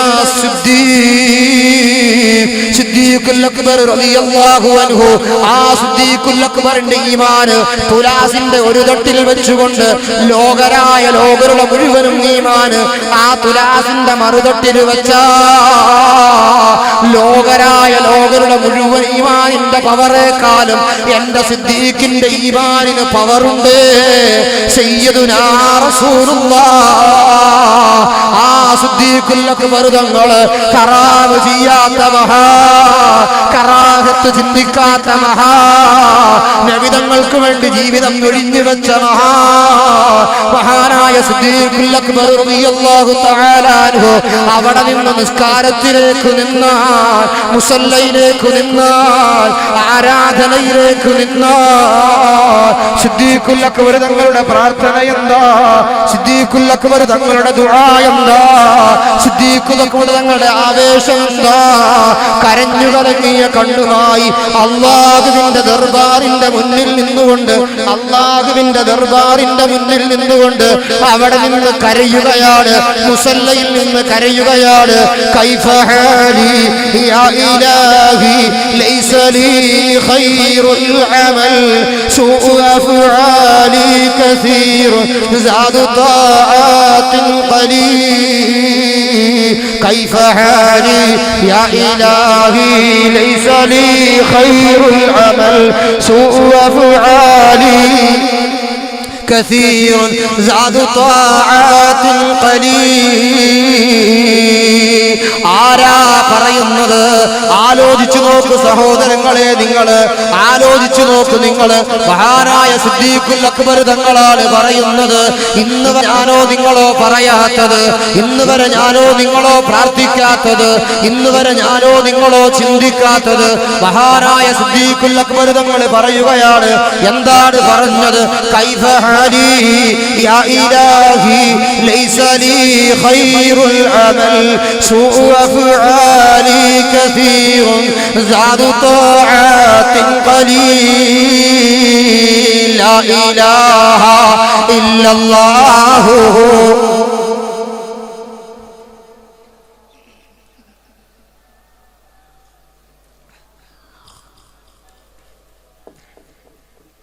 മുഹമ്മദുർ റസൂലുള്ളാഹ്. സിദ്ദീഖുൽ അക്ബർ തങ്ങൾ കരയുകയാ, പടച്ചോനെ എന്റെ അവസ്ഥ എന്താ? ലൈസ ലീ ഖൈറുൽ അമൽ, എനിക്കൊരു നന്മയുമില്ലല്ലോ, എനിക്ക് നന്മയില്ലല്ലോ റബ്ബേ. അല്ലാഹുവിന്റെ മുമ്പിൽ സങ്കടം പറയുകയാ. സൂഉ അഫ്ആലി കസീർ സാദു താഅത്തിൻ ഖലീൽ. എന്റെ തിന്മകൾ എത്രയോ പരന്നു കിടക്കുകയാ, എനിക്ക് നന്മയില്ലല്ലോ, എനിക്ക് നന്മയില്ലല്ലോ.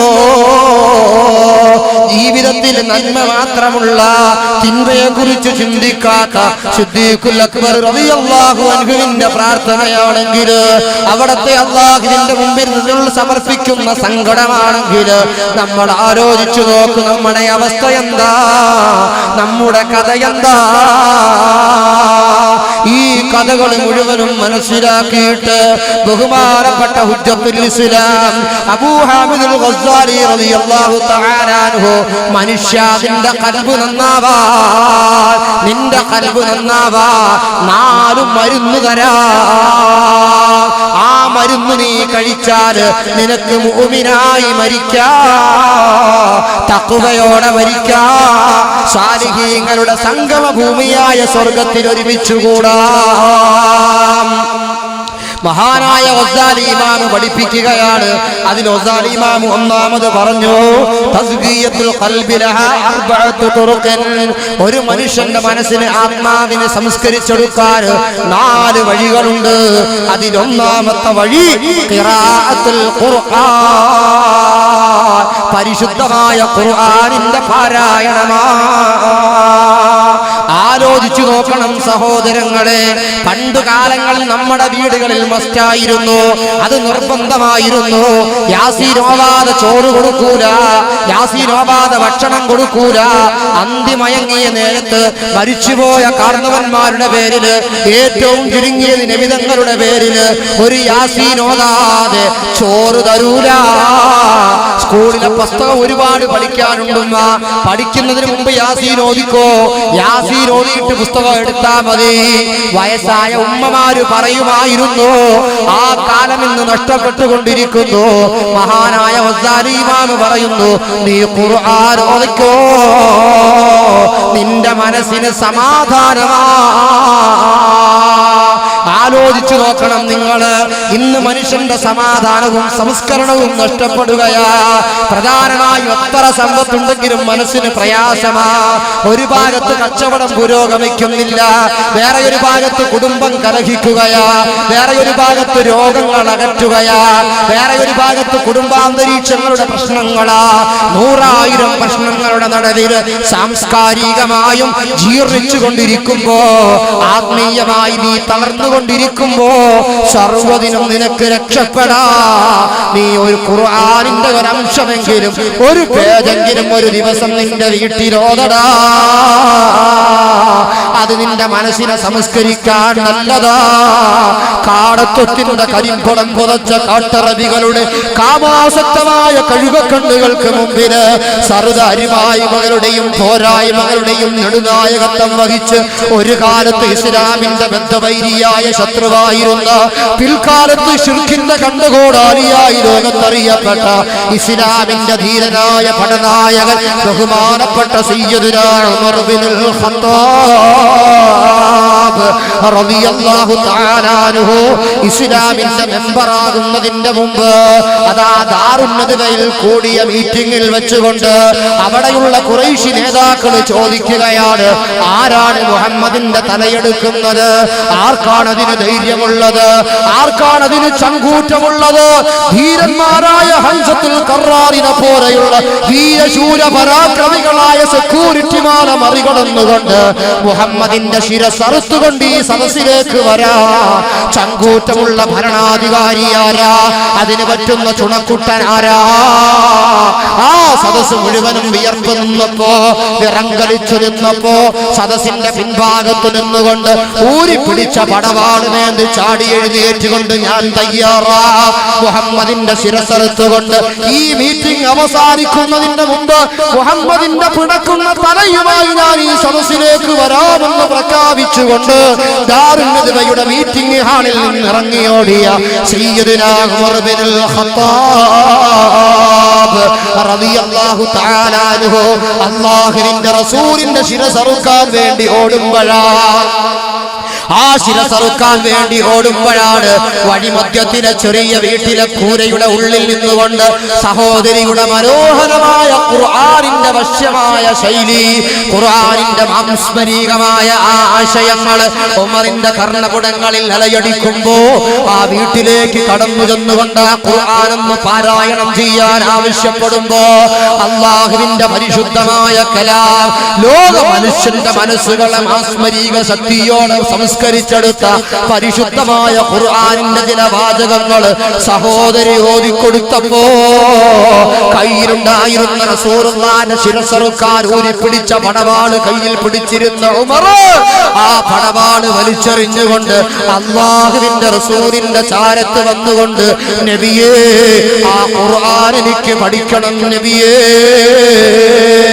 ആ ഖുർആനിന്റെ അനുയായി ആകണം നബിയേ, എനിക്കും ഇസ്ലാമാകണം നബിയേ, പരിശുദ്ധമായ ഖുർആനാണ്. സയ്യിദുനാ ഉമർ ഇബ്നുൽ ഖത്താബ് റളിയല്ലാഹു അൻഹുവിന്റെ മനസ്സിന് ശാന്തത നൽകിയെങ്കിൽ, ആ മനസ്സിനെ സംസ്കരിച്ചെടുത്തതെങ്കിൽ, ബഹുമാനപ്പെട്ട ഗസാലി ഇമാം പഠിപ്പിക്കുകയാണ്, നിന്റെ മനസ്സ് നന്നാകണോ, നിന്റെ ഖൽബ് നന്നാകണോ, ഖിറാഅത്തുൽ ഖുർആൻ, പരിശുദ്ധമായ ഖുർആൻ ഓദിക്കോ, ഖുർആനിന്റെ പാരായണം നടത്തിക്കോ. ആ പാരായണം കൊണ്ട് നിന്റെ ഖൽബ് നിനക്ക് ശുദ്ധിയാക്കാം. ഇമാം രണ്ടാമത് പറയുകയാണ്, എടാ ഖുർആൻ ഓതിയിട്ട് മനസ്സ് മാറ്റാൻ നിനക്ക് പ്രയാസമാണോ? എന്നാ അതിനേക്കാൾ ഒന്നുകൂടെ എളുപ്പമുള്ള ഒന്ന് ഞാൻ പറഞ്ഞു തരാം. കസ്റത്തുൽ അദ്കാർ, ദിക്റുകൾ വർദ്ധിപ്പിച്ചോ, ദിക്റുകൾ അധികരിപ്പിച്ചോ. ഈമാനുള്ള സഹോദരങ്ങളെ, നാളെ ഇവിടെ ദിക്റ് നടക്കുന്നു. നമ്മുടെ പള്ളികളായ പള്ളികൾ മുഴുവനും ദിക്റ് ഹൽക്കുകളാണ്, സ്വലാത്തിന്റെ ഹൽക്കുകളാണ്, വലിയ ഹദ്ദാത്തുറാത്തീബുകളാണ്, ഒരുപാട് ആത്മീയ സദസ്സുകളാ. പക്ഷേ ഒന്ന് പറയാ, ഒരു മുസ്ലിമിനെ സംബന്ധിച്ചിടത്തോളം നമ്മുടെ ജീവിതം തന്നെ ഒരു ദിക്റ് ഹൽക്കയല്ലയോ? നമ്മുടെ ജീവിതം തന്നെ ഒരു ദിക്റ് ഹൽക്കയാ. നിങ്ങൾ ആലോചിച്ചു നോക്ക്, ഒരാളവന്റെ കിടപ്പറയിൽ നിന്ന് എഴുന്നേറ്റാൽ ആദ്യം തന്നെ എഴുന്നേറ്റ് വരുന്നത് അൽഹംദുലില്ലാഹില്ലദീ അഹ്യാനി ബഅദമാ അമാതനി വഇലൈഹിൻ നുശൂർ. ഏരൂർ ശംസുദ്ദീൻ മദനി ഉസ്താദിന്റെ മകൻ പ്രിയപ്പെട്ട ഭാര്യയുമൊത്ത് കിടന്നുറങ്ങിയതാണ്. രാവിലെ വന്നുകൊണ്ട് ഭാര്യ വിളിക്കുമ്പോ ആ ചെറുപ്പക്കാരനായ പണ്ഡിതൻ, യുവ പണ്ഡിതൻ എഴുന്നേൽക്കുന്നില്ല, ഉറക്കില് മരണപ്പെട്ടതാ. അൽഹംദുലില്ലാഹില്ലദീ അഹ്യാനി ബഅദമാ അമാതനി വഇലൈഹിൻ നുശൂർ. അതേ ഉറക്കം ഒരു മരണമാണ്. ആ ഉറക്കിൽ നിന്ന് ചിലരൊക്കെ എഴുന്നേൽക്കാതെ മരിച്ചു പോകുമ്പോ എന്റെ റബ്ബെന്നെ എഴുന്നേൽപ്പിച്ചല്ലോ, എനിക്ക് അല്ലാഹു ജീവിതം നൽകിയല്ലോ, ആ റബ്ബിനാണ് സർവസ്തുതിയും എന്ന് പറഞ്ഞുകൊണ്ട് അല്ലാഹുവിന്റെ മുമ്പിൽ ഹംദ് പറയുന്നു, ദിക്റാ. അവിടെ നിന്നുകൊണ്ട് മിസ്വാക്ക് ചെയ്യാൻ വേണ്ടി വൃക്ഷെടുക്കുമ്പോഴും ദിക്റാ, ടോയ്ലറ്റിലേക്ക് കാലെടുത്ത് വെക്കുമ്പോ ദിക്റാ, ആവശ്യം നിർവഹിച്ചു അതാ ശുദ്ധീകരിച്ചാൽ ദിക്റാണ്, പുറത്തേക്ക് വരുമ്പോഴും ദിക്റാ, വുളു എടുക്കുമ്പോ ദിക്റാണ്, നിസ്കാരത്തിലേക്ക് നിൽക്കുമ്പോഴും ദിക്റാണ്, നിസ്കാരം കഴിഞ്ഞാലും ദിക്റാ, ഇനി കട്ടൻ ചായ കുടിക്കുമ്പോഴും ദിക്റാണ്, കുടിച്ചു കഴിഞ്ഞാലും ദിക്റാ, വീട്ടിൽ നിന്ന് പുറത്തിറങ്ങുമ്പോ ദിക്റാണ്, വാഹനത്തിലേക്ക് ഷാട്ട് ചെയ്യുമ്പോ ദിക്റാണ്, വാഹനത്തിൽ ഇരുന്നു കഴിഞ്ഞാൽ ദിക്റാ, വാഹനത്തിൽ നിന്ന് ഇറങ്ങിയാൽ ദിക്റാ, സ്കൂളിലെത്തിയാൽ പേനയെടുക്കുമ്പോ എഴുതാൻ തുടങ്ങുമ്പോ ദിക്റാണ്, കടയിലെത്തിയാൽ കടയുടെ ഡോറ് തുറക്കുമ്പോ ദിക്റാണ്, കൗണ്ടറിൽ ഇരിക്കുമ്പോ ദിക്റാ, സാധനങ്ങൾ തൂക്കാൻ എടുക്കുമ്പോ ദിക്റാ, ബിസ്മികളൊക്കെ വലിയ ദിക്റുകളാ. അതാ കുറെ സമയം കഴിഞ്ഞു, നീ അവിടെ നിന്നുകൊണ്ട് പുറത്തേക്ക് ഇറങ്ങി ളുഹറിന്റെ വാക്ക് കേട്ട് പള്ളിയിലേക്ക് പോകുമ്പോ മുഴുവനും ദിക്റാണ്, പള്ളിയിൽ കടക്കുമ്പോ ദിക്റ്, പുറത്തു വരുമ്പോ ദിക്റ്, അങ്ങനെ തുടങ്ങി ജീവിതം മുഴുവനും ദിക്റാ. വൈകുന്നേരം വന്ന് ഭാര്യയും മക്കളുമൊത്ത് ഭക്ഷണം കഴിച്ചു കിടപ്പറയിലേക്ക് പോകുന്നതിന് മുമ്പ്, ഭാര്യയുമായി ശയനത്തിൽ ഏർപ്പെടുന്നതിന് മുമ്പ് ദിക്റുകളാ. ഇങ്ങനെ ഒരു മനുഷ്യന്റെ ജീവിതം നോക്കിയാൽ സുബ്ഹാനല്ലാഹ്, അവന്റെ ജീവിതത്തിന്റെ തുടക്കം മുതൽ ഒടുക്കം വരെ, പ്രഭാതം മുതൽ പ്രദോഷം വരെ അവനൊരു ദിക്റ് ഖൽഖ തന്നെയാ, ദിക്റുകൾ തന്നെയാ. പക്ഷേ മനുഷ്യൻ ആലോചിക്കുന്നില്ല, ഞാൻ കട തുറക്കുമ്പോ ബിസ്മി ചൊല്ലിയിട്ട് തുറക്കണമല്ലോ, കട അടയ്ക്കുമ്പോഴും ബിസ്മി ചൊല്ലിയിട്ട് പൂട്ടണമല്ലോ, സാധനങ്ങൾ തൂക്കിക്കൊടുക്കുമ്പോ ബിസ്മി ചൊല്ലിയിട്ട് തൂക്കിക്കൊടുക്കണമല്ലോ, അതിന് വലിയ ബറക്കത്തുണ്ടല്ലോ, സാധനം ഞാൻ അറിയാതെ കൂട്ടുമല്ലോ, അല്ലാഹു ബറക്കത്ത് ചെയ്യുമല്ലോ. മുഴുവനും ദിക്റുകളാ. മഹാനായ ഗസാലി ഇമാം പറയുകയാണ്, കസ്റത്തുൽ അദ്കാർ, ദിക്റുകൾ വർദ്ധിപ്പിച്ചോ, അത് നിന്റെ ഖൽബ് നന്നാവാൻ നല്ലതാണ്. മൂന്നാമത് ബഹുമാനപ്പെട്ടവരെ പറയുന്നു, ഖിയാമുൽ ലൈൽ, രാത്രിയുള്ള നിസ്കാരങ്ങളാണ്. ഓ സഹോദരാ, ഉമ്മാ, പെങ്ങളെ, ഞാനും നിങ്ങളും ആലോചിച്ചു നോക്കണം. തഹജ്ജുദ് നിസ്കരിക്കുന്നവര് കുറവാ, നിസ്കരിക്കുന്നവരുമുണ്ട് എന്റെ മുന്നില്. അതേസമയം നിസ്കരിക്കുന്നവര് കുറവാണ്. സുബഹിക്ക് കുറച്ചു സമയം മുമ്പൊന്ന് എഴുന്നേറ്റ് നോക്ക്. നല്ല തണുപ്പുള്ള സമയത്ത് ആ തണുത്ത വെള്ളം കൊണ്ടൊന്ന് എടുക്ക്.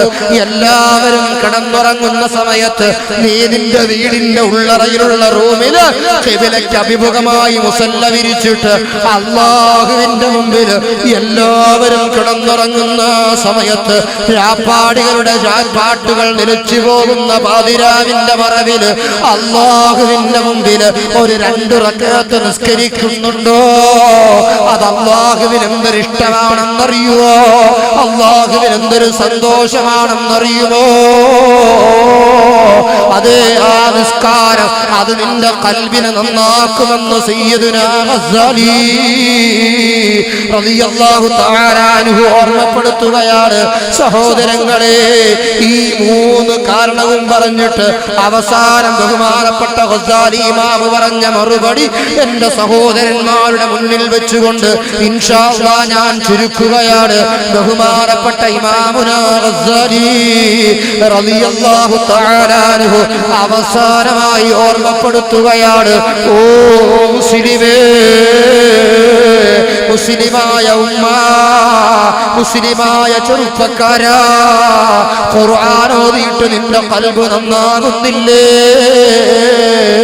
അതാ ദിക്റ് ചൊല്ലിയിട്ട് നന്നാകുന്നില്ലേ? രാത്രി നിസ്കരിച്ചിട്ട് നന്നാകുന്നില്ലേ? അല്ലെങ്കിൽ അതിന് നിനക്ക് കഴിയുന്നില്ലേ? എന്നാൽ നിന്റെ മനസ്സ് നന്നാവാനുള്ള അവസാന ഒറ്റമൂലി നിങ്ങൾക്ക് ഞാൻ പറഞ്ഞു തരാം. ആ ഒരൊറ്റമൂലി നിങ്ങൾ കഴിച്ചാ നിങ്ങളുടെ ഖൽബ് നന്നാവാതിരിക്കൂല. ബഹുമാനപ്പെട്ട ഇമാമുനാ ഗസാലി റളിയല്ലാഹു തആല അൻഹു ഓർമ്മപ്പെടുത്തുകയാണ്. ആ ഒറ്റമൂലി പറഞ്ഞു തരുന്നതിന്റെ മുമ്പ് എന്റെ സഹോദരങ്ങളൊന്ന് എഴുന്നേൽക്കുമോ? ഒന്ന് എഴുന്നേൽക്കുമോ? ഈ മുൻനിര കസേരകളിലേക്കൊന്ന് കടന്നിരിക്കുമോ? ഒഴിഞ്ഞ മുമ്പുള്ള കസേരകളിലേക്ക് ഒന്ന് കടന്നിരുന്ന് ആ നിൽക്കുന്ന എന്റെ ബഹുമാനമുള്ള ജ്യേഷ്ഠ സഹോദരന്മാര്, ഇക്കാക്കമാര്, എന്റെ ബഹുമാനമുള്ള സഹോദരന്മാര് ആ പിന്നിൽ ഒഴിഞ്ഞു കിടക്കുന്ന കസേരകളിലേക്ക് ഒന്ന് കടന്നു വന്ന് ഈ സദസ് ഒന്ന് നിങ്ങൾ അവിടെ തന്നെ ഇരുന്നോ, കടന്നു വന്ന് അവിടെ ഇരുന്നോ. സഹോദരന്മാരെ, കടന്നു വന്ന് അവിടെ ഒഴിഞ്ഞ കസേരയ്ക്ക് മുമ്പോട്ടും പോട്ടി. ബഹുമാനപ്പെട്ട ഗസാലി ഇമാം അവസാനമായി പറഞ്ഞ ഒറ്റമൂലി, സഹോദരങ്ങളെ, സഹോദരങ്ങളെ, ഗസാലി ഇമാം പറയുകയാണ്, ഓ സഹോദരങ്ങളെ, ഈ ഖുർആൻ കൊണ്ട് നിന്റെ മനസ്സ് നന്നായില്ലേ? അതാ ദിക്ർ അധികരിപ്പിച്ചിട്ട് നന്നായില്ലേ? ഇതുകൊണ്ടൊന്നും നിന്റെ ഖൽബ് നന്നായില്ലെങ്കിൽ ഇനി നിന്റെ ഖൽബ് നന്നാവാനുള്ള ഒരൊറ്റ മൂലി ഞാൻ പറഞ്ഞു തരാ. ദിക്റുൽ മൗത്ത്, മരിക്കുമല്ലോ, മരിക്കണമല്ലോ, എന്റെ റൂഹ് പിരിയുമല്ലോ, എന്റെ പ്രിയപ്പെട്ടവര്, എന്റെ നാട്ടുകാര്, എന്റെ കൂട്ടുകാര്, എന്റെ പ്രിയപ്പെട്ട പലരും ഈ ലോകത്തു നിന്ന് മൺമറഞ്ഞല്ലോ. ഇന്നല്ലെങ്കിൽ നാളെ ഞാനും മരിക്കുമല്ലോ. ഈ ഒരു ചിന്ത നിന്റെ ഖൽബിൽ വന്നാൽ ഇവിടെ നിൽക്കുമ്പം ഞാൻ ഓർക്കുകയാണ്, ദക്ഷിണ കേരള ഇസ്ലാം മത വിദ്യാഭ്യാസ ബോർഡിന്റെ ഇടുക്കി ജില്ലയുടെ വലിയ പ്രവർത്തകനായിരുന്ന ഇബ്രാഹിം ബാഖരി എന്ന ചെറുപ്പക്കാരൻ എന്റെ തൊട്ടയൽവാസിയാണ്, തൊട്ടടുത്ത മഹല്ലിലെ ഖത്തീബുമാണ്. ആ മനുഷ്യന്റെ കഥ നിങ്ങൾ വായിച്ചല്ലോ. ഒരാഴ്ചയായതേ ഉള്ളൂ. കഴിഞ്ഞയാഴ്ചയിൽ അയാൾ കോഴിക്കോട് വയനാട്ടില് തന്റെ മകള് പഠിക്കുന്ന സ്ഥാപനത്തിൽ പോയി. +1 പഠിക്കുന്ന 16-കാരിയായ മുഹസിന, ആ മുഹസിനെയും കൂട്ടി ഇബ്രാഹിം ബാഖരിയും ഭാര്യ സൽമ എന്ന സഹോദരിയും മകളെയും വിളിച്ചുകൊണ്ടതാ ആലുവയിൽ ട്രെയിൻ ഇറങ്ങി, അല്ല മൂവാറ്റുപുഴയിൽ ബസ് ഇറങ്ങി, അവിടെ നിന്ന് ബൈക്ക് എടുത്തു, ഇടുക്കിയിലേക്കുള്ള യാത്രയാ. സഹോദരങ്ങളെ ആലോചിച്ചു നോക്കണം.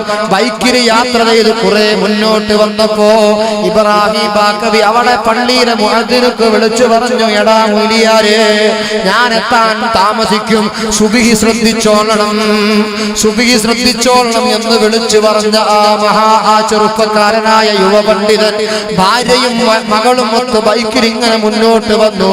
ഏതാനും കിലോമീറ്റർ മുന്നോട്ട് വന്ന് തിരിയാൻ കക്കടാശ്ശേരി എന്ന സ്ഥലത്തെത്തിയപ്പോ റോഡ് മുറിച്ച് വേറെ ഒരു റോഡിലേക്ക് കയറണം.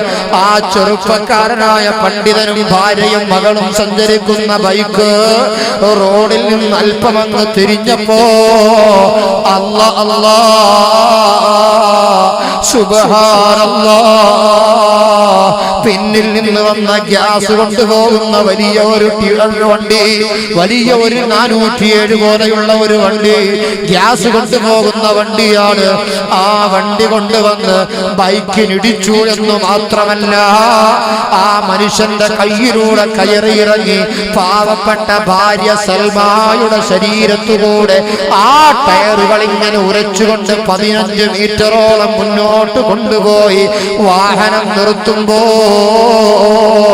പ്രിയപ്പെട്ട സഹോദര, നിങ്ങൾ അറിയുമോ, ഈമാനുള്ള ഉപ്പ, പ്രിയപ്പെട്ട ഉമ്മ, സ്പോട്ടിൽ തന്നെ മരിച്ചുപോയ സൽവ എന്ന് പറയുന്ന സഹോദരി, ആ സഹോദരിയുടെ മയ്യത്ത് കുടിപ്പിക്കാൻ നോക്കുമ്പോ അല്ലാ, കുടിപ്പിക്കാൻ മയ്യത്ത് പോലുമില്ല.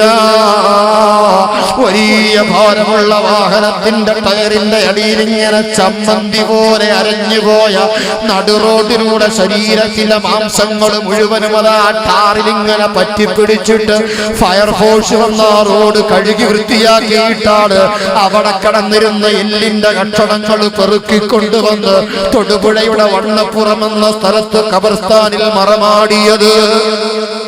ആ ഭാര്യയുടെ ജനാസ ഖബറിലേക്ക് വെക്കുമ്പോ ഭർത്താവായ ഇബ്രാഹിം ബാഖവി എറണാകുളം മെഡിക്കൽ ട്രസ്റ്റ് ഹോസ്പിറ്റലിൽ എന്റെ പ്രിയപ്പെട്ട ഭാര്യ, എന്റെ സൽമ, ഒരായുഷ്കാലം മുഴുവനും എന്നോടൊന്നിച്ചു ജീവിച്ച എന്റെ പ്രിയപ്പെട്ട സൽമ, ആ സൽമ എന്നിൽ നിന്ന് വിട പറഞ്ഞു, ദുനിയാവിൽ നിന്ന് വിട പറഞ്ഞു ഖബറിലേക്ക് പോകുമ്പോ എനിക്ക് അവസാനമായി കൊടുക്കാറുള്ളത് മിൻഹാ ഖലഖനാകും വഫീഹാ നുഈദുകും വമിൻഹാ നുഖ്രിജുകും താറത്തൻ ഉഖ്റാ.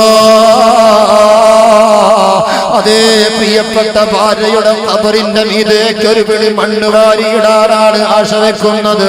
പക്ഷേ ഭാര്യ മരിച്ചതറിയാതെ, ഭാര്യ ലോകത്ത് നിന്ന് വിട പറഞ്ഞതറിയാതെ, ഭാര്യയെ മറമാടിയതറിയാതെ അബോധാവസ്ഥയിൽ അതാ എറണാകുളം മെഡിക്കൽ ട്രസ്റ്റിൽ കിടക്കുന്ന ആ ഭർത്താവ് അതേ പിറ്റേ ദിവസമായപ്പോഴേക്ക് പ്രിയപ്പെട്ട മകള് മുഹസിനയും മരണപ്പെട്ടല്ലോ.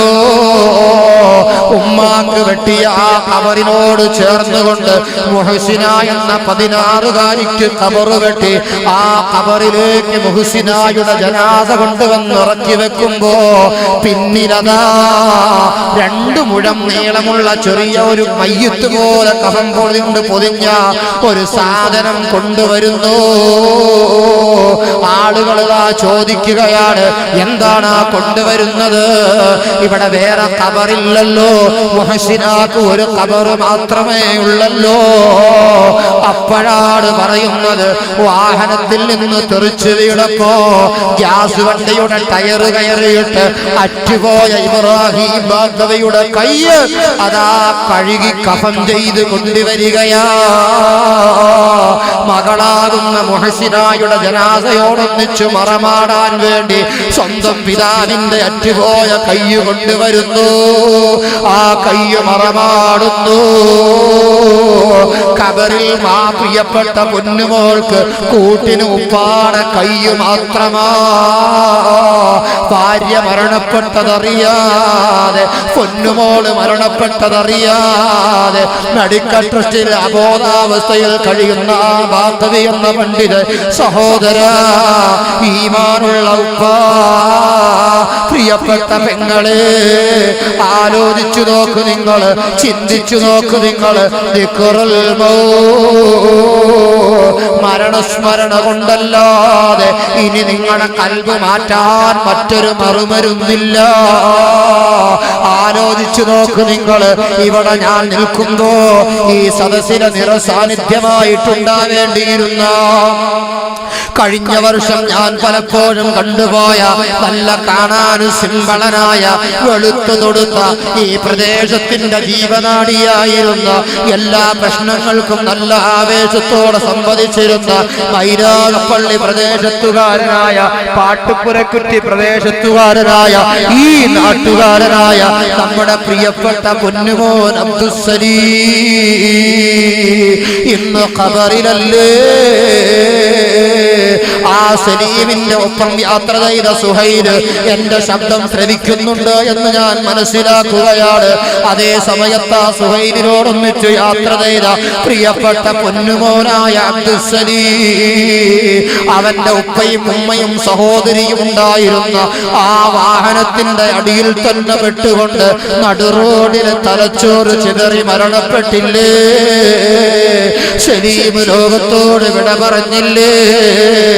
ആ സലീമിന്റെ ഓർമ്മ നമ്മുടെ കൽബുകളിൽ തികട്ടി വന്ന,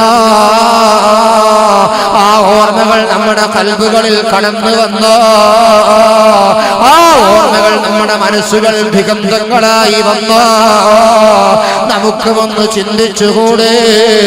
ഞാനും നിങ്ങളും യാത്ര ചെയ്യുന്നവരല്ലേ? എപ്പോഴാണ് മരണമെന്നറിയോ? എപ്പോഴാണ് റൂഹ് പിരിയുന്നതെന്നറിയോ? എപ്പോഴാണ് കൈയിടറുന്നതെന്നറിയോ? കണ്ടില്ലേ നിങ്ങൾ? ഡോക്ടർമാർ നിർദ്ദേശിക്കുകയാണ്, അതാ പ്രഭാതത്തിൽ 2 കിലോമീറ്റർ ഓടണം, 4 കിലോമീറ്റർ ഓടണം. ഡോക്ടർമാർ നിർദ്ദേശം നൽകുകയാണ്. ആ നിർദ്ദേശമനുസരിച്ച് ഒരു 9 വയസ്സുകാരനും അവന്റെ വാപ്പയും കൂടെ അടിവാട് ടൗണിലൂടെ ഓടാനിറങ്ങിയതാണ്. അതാ മകൻ ഫാസ്റ്റായി മുന്നോട്ട് പോയി. പിന്നിലേക്ക് നോക്കുമ്പോ വാപ്പാനെ കാണാനില്ല. എന്റെ പിന്നാലെ ഓടി വന്ന വാപ്പയെ വിട്, എന്നെ കളിപ്പിക്കാൻ വേണ്ടി തമാശയ്ക്ക് മാറി നിൽക്കുകയായിരിക്കും. ആ പൊന്നുമോൻ ഓടി വന്ന് നോക്കുമ്പോ അതാ ഒരു വെള്ളം ഇങ്ങനെ ചീറ്റുകയാ. ആ വാട്ടർ അതോറിറ്റിയുടെ പൈപ്പിൽ നിന്ന് വെള്ളം ചീറ്റുന്നത് പോലെ റോഡ് സൈഡിൽ നിന്ന് വെള്ളം ചീറ്റുന്നു. 9 വയസ്സുകാരൻ നോക്കിയപ്പോ ടിപ്പറിന്റെ അടിയിൽ തലയോട് ചേർന്ന് നിന്നുകൊണ്ട് വാപ്പാടെ കഴുത്തിൽ നിന്ന് ചീറ്റുന്ന രക്തം 9 വയസ്സുകാരന്റെ മേലിലേക്ക് ചുടുരക്തം ചിതറുമ്പോ അബോധാവസ്ഥയിൽ വീഴുകയാ. ഓടുന്നവരില്ലേ, നടക്കാനിറങ്ങുന്നവരില്ലേ, മാർക്കറ്റിൽ പോകുന്നവരില്ലേ, ആവശ്യങ്ങൾക്ക് പോകുന്നവരില്ലേ? എപ്പോഴാണ് പോകുന്നതെന്നറിയുമോ? എപ്പോഴാണ് മരിക്കുന്നതെന്നറിയുമോ? എത്ര ദിവസമാണ് ആയുസ്സെന്നറിയുമോ? അതാ നിങ്ങൾ ആലോചിച്ചു നോക്കണം. അബ്ദുസ്സലീമിന്റെ വർത്തമാനം പറഞ്ഞപ്പോ ഈ നാട്ടുകാർക്ക് മുഴുവനും 1000 കാര്യങ്ങളാണ് പറയാനുള്ളത്. ഈ നാടിന്റെ ആവേശമായിരുന്നല്ലോ ഉറൂസിന്, അതുപോലെ ആണ്ടുനേർച്ചയ്ക്കൊക്കെ എല്ലാത്തിനും മുൻപന്തിയിലുണ്ടായിരുന്ന ആ കൂട്ടുകാരൻ ഇന്ന് പോയതല്ലേ? ഖബറിലല്ലേ? റബ്ബേ, അവന്റെ ഖബർ സ്വർഗമാക്കണേ അല്ലാഹ്. അതുപോലെയുള്ള ആകസ്മിക മരണങ്ങൾ, അതുപോലെയുള്ള വലിയ വലിയ മരണങ്ങൾ ഞങ്ങൾക്കും ഒരു പാഠമാക്കണേ അല്ലാഹ്. നിങ്ങൾ കണ്ടോ സഹോദര, ഇതുപോലെ എത്ര മരണങ്ങളാണ്. വസാലി ബാബു പറയുകയാണ്, എടാ നീ ഒന്ന് ഓർത്തു നോക്കടാ, നിന്റെ റൂഹങ്ങ് വിരിഞ്ഞ, നിന്റെ കണ്ണങ്ങടഞ്ഞ, നിന്റെ കൈകളങ്ങ് കെട്ടിയ, നിന്റെ ആവേശങ്ങൾ തീർന്നു, നിന്റെ സർവ പ്രതിച്ഛായകളും തീർന്നു, നിന്റെ സർവ ഇമേജുകളും തീർന്നല്ലോ. അന്ന് ഞാൻ പാടിയില്ലേ, നിന്നെ വീട്ടിൽ വിളിക്കുന്ന നാമം മറയും, മക്കൾ പോലും മയ്യിത്തെന്ന് മാറ്റി പറയും, ഉറ്റവരെല്ലാരും ചുറ്റും നിന്ന് കരയും, നിന്റെ റൂഹ് നിന്നിൽ നിന്നും പോയി അകലും. സുബ്ഹാനല്ലാഹ്, ആ ഒരവസ്ഥയുണ്ടല്ലോ. പടച്ചോനെ ഓർക്കാൻ കഴിയുന്നുണ്ടോ? കൂട്ടുകാരെല്ലാരും നിന്നെ ഖബറിൽ വെക്കും, കൂട്ടിനായി മുൻകർ നക്കീറവിടെ എത്തും. കൂട്ടുകാരെല്ലാരും നിന്നെ ഖബറിൽ വെക്കും, കൂട്ടിനായി മുൻകർ നക്കീർ അവിടെ എത്തും. അനങ്ങാൻ പറ്റാത്ത വിധം ഖബറെടുക്കും, ആഴകേറും നിന്റെ മേനി പുഴുക്കൾ തിന്നും. റബ്ബേ നീ കാത്തിട് എന്നെ, മരണം നന്നാക്കിടുക്കോനേ. സഹോദരാ, ആ ശരീരം മരിച്ചപ്പോ അവന്റെ ചേതനയറ്റ ശരീരം ഖബറിൽ വെച്ചു കഴിഞ്ഞപ്പോ പിന്നെ അവന്റെ കൂട്ടുകാര് ഖബറിലില്ലല്ലോ, അവന്റെ നാട്ടുകാര് സലാം പറഞ്ഞു പിരിഞ്ഞല്ലോ, അവന്റെ മാതാപിതാക്കള്, അവന്റെ ഇഷ്ടജനങ്ങള്, ബന്ധുജനങ്ങള് സർവരും സലാം പറഞ്ഞു പിരിഞ്ഞല്ലോ. സലീം ഇന്ന് ഖബറിൽ തനിച്ചാണല്ലോ. ഇത് സലീമിന്റെ കഥയാണെങ്കിൽ, ഇബ്രാഹിം ബാക്കവയുടെ ഭാര്യയുടെ കഥയാണെങ്കിൽ, അവിടുത്തെ മകളുടെ കഥയാണെങ്കിൽ, നാളെ ഖാലിദിന്റെ ചരിത്രം ഇതല്ലെന്നുണ്ടോ? നമ്മുടെ കഥ ഇതല്ലെന്നുണ്ടോ? അതുകൊണ്ട് ആലോചിക്കു നിങ്ങൾ, ആ ഖബറിലേക്ക് നമ്മളെ വെച്ചങ്ങ് മടങ്ങിയ സുബ്ഹാനല്ലാഹ്, വല്ലാത്തൊരവസ്ഥയാ. ആ ഖബറിൽ നമ്മുടെ കൂട്ടുകാരില്ലാത്ത ഖബറില്, നാട്ടുകാരില്ലാത്ത ഖബറില്, ഭാര്യമാരില്ലാത്ത ഖബറില് നമുക്കവിടെ ഖബറിൽ കൂട്ടിന് വരാ നല്ലൊരു കൂട്ടുകാരനുണ്ട്. ആ കൂട്ടുകാരൻ ആരാണെന്നറിയുമോ? മഹാനായ സയ്യിദുനാ മുഹമ്മദുർ റസൂലുള്ളാഹ് സ്വല്ലല്ലാഹു അലൈഹി വസല്ലമ തങ്ങൾ ആ കൂട്ടുകാരനെ നമുക്ക് പരിചയപ്പെടുത്തി തന്നിട്ടുണ്ട്. ഇൻഷാ അല്ലാഹ് ആ കൂട്ടുകാരൻ ആരാണെന്ന് ഞാൻ പറയാം. അതിന്റെ മുമ്പ് ബറക്കത്തിന് വേണ്ടി ചെറിയ ഒരു സംഭവം ഓർമ്മപ്പെടുത്തുകയാണ്. മഹദിയായ ബീബി മാഷിത്ത, മഹദിയായ ബീബി മാഷിത്ത റളിയല്ലാഹു തആല അൻഹാ അല്ലാഹുവിന്റെ ദീനിനു വേണ്ടി ജീവിച്ചു, അല്ലാഹുവിന്റെ ദീനിനു വേണ്ടി ജീവിച്ചു. ഫിർഔനിന്റെ ആക്രമണങ്ങൾ മുഴുവനും സഹിച്ചു, അവന്റെ മുഴുവൻ എല്ലാ അദാബുകളും ഏറ്റുവാങ്ങി. മഹദിയായ മാഷിത്ത ബീബി അല്ലാഹുവിലുള്ള അചഞ്ചലമായ വിശ്വാസത്തിൽ ഉറച്ചു നിന്നതിന്റെ പേരിൽ അവസാനം കഠിനമായ ശിക്ഷയ്ക്ക് വിധേയയാക്കി. മഹദിയായ ബീബി മാഷിത്ത റളിയല്ലാഹു തആല അൻഹയോട് അതാ ഫിർഔൻ ചോദിക്കുകയാണ്, മാഷിത്ത, നിന്റെ വിശ്വാസത്തിൽ നിന്ന് നീ പിന്തിരിയണം, അല്ലാഹ് ഞാനാണെന്ന് വിശ്വസിക്കണം, ഈ ലോകത്തിന്റെ സൃഷ്ടാവ് ഞാനാണെന്ന് വിശ്വസിക്കണം, നിന്റെ വിശ്വാസത്തിൽ നിന്ന് നീ പിന്തിരിയണം. മാഷിത്ത ബീവി പറഞ്ഞു, എടാ നീ സൃഷ്ടാവല്ലടാ, നിന്നെയും എന്നെയും ലോകര മുഴുവനും സൃഷ്ടിക്കുന്ന പരമോന്നതനായ പടച്ചറബ്, ആ റബ്ബിന്റെ അടിമയാണടാ. മാഷിത്ത ബീവി പറയുമ്പോ അവസാനം മാഷിത്ത ബീവിയെ ശിക്ഷയ്ക്ക് വിധിക്കുകയാണ്. അതാ വലിയ തീയുണ്ടാക്കി, വലിയ അഗ്നിയുണ്ടാക്കി, അവിടെ അതാ വലിയ തീകുണ്ടാരത്തിന്റെ മേലെ വലിയ ചെമ്പ് കൊണ്ടുവന്ന് വെക്കുന്നു. ആ ചെമ്പിലേക്ക് എണ്ണയൊഴിക്കുന്നു. എന്റെ സഹോദരിമാര്, എന്റെ ഉമ്മമാര് പപ്പടം പൊരിക്കാൻ വേണ്ടി അതാ ചീഞ്ചട്ടി വെച്ചിട്ട്, അല്ലെങ്കിൽ നല്ല എണ്ണ ഒഴിക്കുന്ന പാത്രം വെച്ചിട്ട് അതിലേക്ക് അതാ എണ്ണ ഒഴിക്കുന്നു. ആ എണ്ണ ഇങ്ങനെ തിളച്ച് മറിയുമ്പോ അതാ പപ്പടത്തിന്റെ ചെറിയ സൈഡ് ഇങ്ങനെ പൊട്ടിച്ചിട്ട് പപ്പടത്തിന്റെ ആ പാത്രത്തിലേക്ക് ഇട്ടു നോക്കും. എണ്ണ ചൂടായോ എന്നറിയാനാണ്. ഇതുപോലെ ആളിക്കത്തുന്ന തീയുടെ മുന്നിലിരിക്കുന്ന വലിയ ചെമ്പ്, ആ ചെമ്പിന്റെ എണ്ണ അതാ ചൂടായോ എന്നറിയാ മാഷിത്താ ബീവിയോട് ഒട്ടി നിൽക്കുന്ന മാഷിത്താ ബീവിയുടെ ചെറിയ മകനെ ഇന്ന് പിടിക്കുന്നു. കൊണ്ടുവന്നിട്ട് അതാ ചെമ്പിന്റെ സൈഡിൽ കൊണ്ടുവന്ന് നിർത്തിയിട്ട് മാഷിത്താനോട് ചോദിക്കുന്നു, മാഷിത്താ, നിന്റെ ഈ മകനെ ഇതാ എണ്ണയിലിട്ട് വറുത്തെടുക്കാൻ പോവുകയാണ്. വിശ്വാസത്തിൽ നിന്ന് തിരിയുമോ മാഷിത്താ? തിരിഞ്ഞാൽ നിന്റെ കുഞ്ഞിനെ നിനക്ക് തരാ, ഇല്ലെങ്കിൽ ഈ എണ്ണയിലിട്ട് വറുത്തെടുക്കും മാഷിത്താ. മാഷിത്താ ബീവി പറയുകയാണ്, എടാ എനിക്ക് പ്രശ്നമില്ല, എനിക്ക് 2-3 മക്കളെ അള്ള തന്നിട്ടുള്ളൂ. 1000 മക്കളെ തന്ന അല്ലാഹുവിന്റെ ദീനിനു വേണ്ടി ആ മക്കളെ മുഴുവനും നിന്റെ കത്തിയിലിട്ട് കരിച്ചാലും എനിക്ക് പ്രശ്നമില്ലടാ.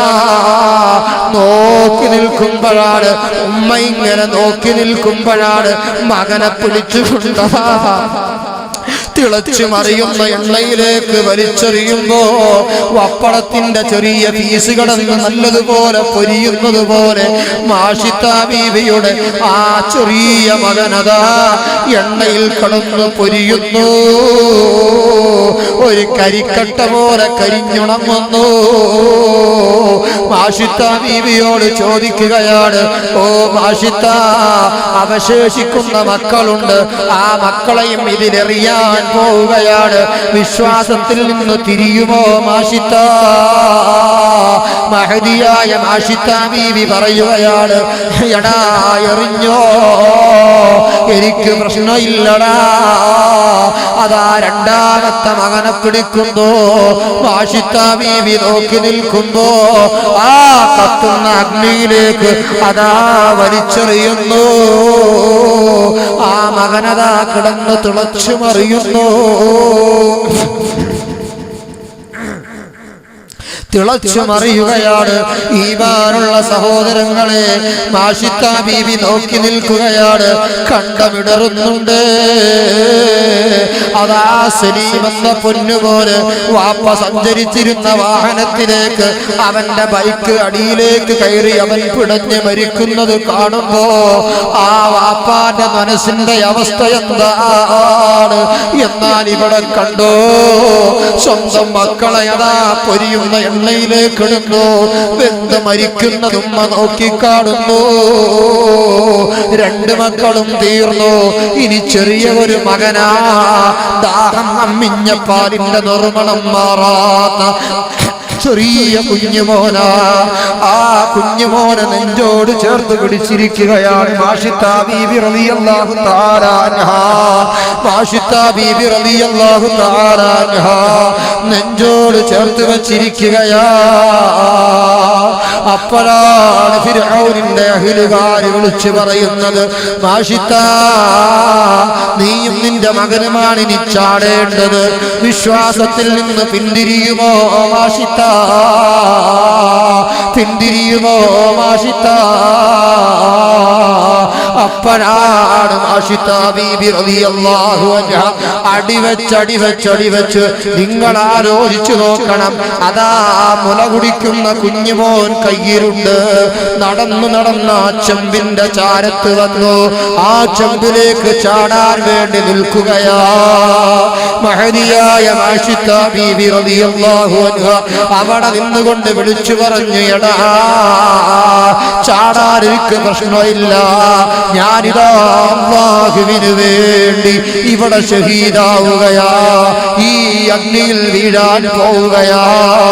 തിളച്ചു മറിയുന്ന എണ്ണയിലേക്ക് ചാടാൻ ഒരുങ്ങുന്നതിന്റെ മുമ്പ് തന്റെ കയ്യിലുണ്ടയിക്കുന്ന ചെറിയ കുട്ടി, ആ മുല കുടിക്കുന്ന പിഞ്ചുമോ, ഉമ്മായുടെ മാർഗിടത്തോട് ചേർന്ന് നിൽക്കുന്ന കുട്ടി, ആ കുട്ടിയുടെ മുഖത്തേക്ക് മെല്ലയൊന്ന് നോക്കിയപ്പോ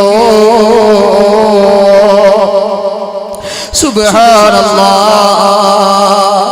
ആ ചെറിയ കുഞ്ഞിന്റെ കുഞ്ഞിക്കവിളുകള്, ആ ചെറിയുടെ കുഞ്ഞിക്കണ്ണുകള്, ആ ചെറിയുടെ നിഷ്കളങ്കമായ മുഖഭാവങ്ങള്, ആ മുഖത്തേക്ക് ഇങ്ങനെ നോക്കിയപ്പോ ഒരു നിമിഷം, ഒരൊറ്റ നിമിഷം ആഷിത്ത ബീബി ഒന്ന് പതറിപ്പോയി, ഒന്നിടറിപ്പോയി. പടച്ചോരെ, മുന്നോട്ട് വെച്ച കാലൊന്ന് പതറിയോ, കൽബൊന്നിടറിയോ? ഇങ്ങനെ നിൽക്കുകയാണ് ഒരാശങ്കയോടെ. അപ്പോഴാ അന്ന് വരെ ഉമ്മ എന്ന് വിളിച്ചിട്ടില്ലാത്ത, അന്ന് വരെ സംസാരിച്ചിട്ടില്ലാത്ത, അന്ന് വരെ ഭൗതികമായ ഒരു കാര്യവും പറഞ്ഞിട്ടില്ലാത്ത ആ മുല കുടിക്കുന്ന ചെറിയ മകൻ, പല്ലു വരാത്ത, സംസാരിക്കാനറിയാത്ത കുട്ടി മാഷിത്ത ബീബിയുടെ കവിളിൽ ഇങ്ങനെ തട്ടിയിട്ട് ഉമ്മ ഉമ്മ, കണ്ണ് നനഞ്ഞിട്ടുണ്ട് ഉമ്മ, കണ്ണ് നനയാൻ പാടില്ല ഉമ്മ, ചങ്ക് പിടയ്ക്കുന്നുണ്ട് ഉമ്മ, നെഞ്ചു പിടയ്ക്കുന്നുണ്ട് ഉമ്മ, ആ നെഞ്ചു പിടയ്ക്കാൻ പാടില്ല ഉമ്മ. ഉമ്മ ശരീരം മുഴുവനും വിയർത്തിയിട്ടുണ്ട്, കാലിടറിയിട്ടുണ്ട്, കൈ വിറയ്ക്കുന്നുണ്ട്. എന്തിനാണ് നിങ്ങൾ തളരുന്നത്? എന്തിനാണ് നിങ്ങൾ കരയുന്നത്? എന്തിനാണ് നിങ്ങൾ പതറുന്നത്? പതറരുത് ഉമ്മ, തളരരുത് ഉമ്മ. ഈ കാണുന്ന തീയിലേക്ക് ആവേശത്തോടെ ചാടിക്കോ ഉമ്മ. ഇത് ഈ ഫിർഔനിന്റെ സാധാരണ തീയ, നശ്വരമായ തീയ. ഈ തീയിലേക്ക് ചാടുമ്പോ ഉള്ള പൊള്ളല് ഒരു കുറഞ്ഞ സമയത്തേക്കുള്ള പൊള്ളലാണ് ഉമ്മ. ഈ പൊള്ളലിനെ പേടിച്ചിട്ടെങ്ങാനും നിങ്ങളെ കാലിടറിയ നാളെ എന്നുള്ള നരകത്തിന്റെ തീയിലേക്ക് ആപതിക്കേണ്ടി വരുമല്ലോ ഉമ്മ. അപ്പോഴാണ് മഹദിയായ ആഷിത്ത ബീവി പറഞ്ഞത്, മോനെ, എന്റെ കാര്യത്തിൽ എനിക്ക് പേടിയില്ല. നിന്റെ ഈ നിഷ്കളങ്കമായ മുഖത്തേക്ക് നോക്കുമ്പോ ഒരു നിമിഷം ഞാൻ പതറിപ്പോയതാ. അല്ലാഹുവിന്റെ ഹിദായത്തിന്റെ പ്രശ്നത്തിന്റെ പേരിൽ ഈ മകൻ തടസ്സമാകണ്ട, എടുത്തു ചാടിക്കോ. അതാ മഹദിയായ ആഷിത്ത ബീവി തന്റെ പൊന്നുമോനെയും നെഞ്ചോട് ചേർത്തുകൊണ്ട് ആ കാണുന്ന തിളച്ചു മറിയുന്ന അഗ്നിയിലേക്ക് അതാ എടുത്തു ചാടുന്നു, വെന്തു മരിക്കുന്നു, സ്വർഗത്തിലേക്ക് പറക്കുന്നു. അവര് സ്വർഗം പോകുന്നു. സ്വന്തം നഫ്സിനോട്, ഈമാനുള്ള സഹോദരങ്ങളോട്, എന്റെ സഹോദരിമാരോട് ഒരു കാര്യം ചോദിച്ചോട്ടെ. അല്ലാഹുവിന്റെ കോടതിയുടെ മുമ്പില് ആഷിത്ത ബീവി മക്കളെ അതാ തിളച്ചു മറിയുന്ന എണ്ണയിലേക്ക് വലിച്ചെറിഞ്ഞില്ലേ? അവസാനം എടുത്തു ചാടിയില്ലേ? റബ്ബിന്റെ ദീനിന് വേണ്ടി ഷഹീദായില്ലേ? നമ്മുടെ കൈവശമെന്താ? നമുക്ക് ആരോഗ്യം തന്ന അല്ലാഹു, എല്ലാ സൗഭാഗ്യങ്ങളും തന്ന അല്ലാഹു, ആ അല്ലാഹുവിന് പൂർണ്ണമായും ആരാധന കൊണ്ട് അർപ്പിതമായ ജീവിതം നയിച്ചു എന്ന് ആത്മാഭിമാനത്തോടെ പറയാൻ എനിക്കോ നിങ്ങൾക്കോ കഴിയില്ലെങ്കിൽ നമ്മുടെ കഥ എന്താ? മരിക്കണ്ടേ നമുക്ക്, ഖബറിലേക്ക് പോകണ്ടേ നമുക്ക്. ഇന്ന് സലീമിന് ഖബറിൽ കൂട്ടുകാരനുണ്ട്. അതെന്തെന്നറിയുമോ? സലീം ഇവിടെ ഓടി നടന്ന് പ്രവർത്തിച്ച നല്ല പ്രവർത്തനങ്ങളാ. നമുക്കും ഒരു കൂട്ടുകാരൻ വേണ്ടേ? ഖബറിലേക്കൊരു കൂട്ടുകാരൻ വേണ്ടേ? എല്ലാ സമ്പാദ്യങ്ങളും വലിച്ചെറിയണ്ടേ?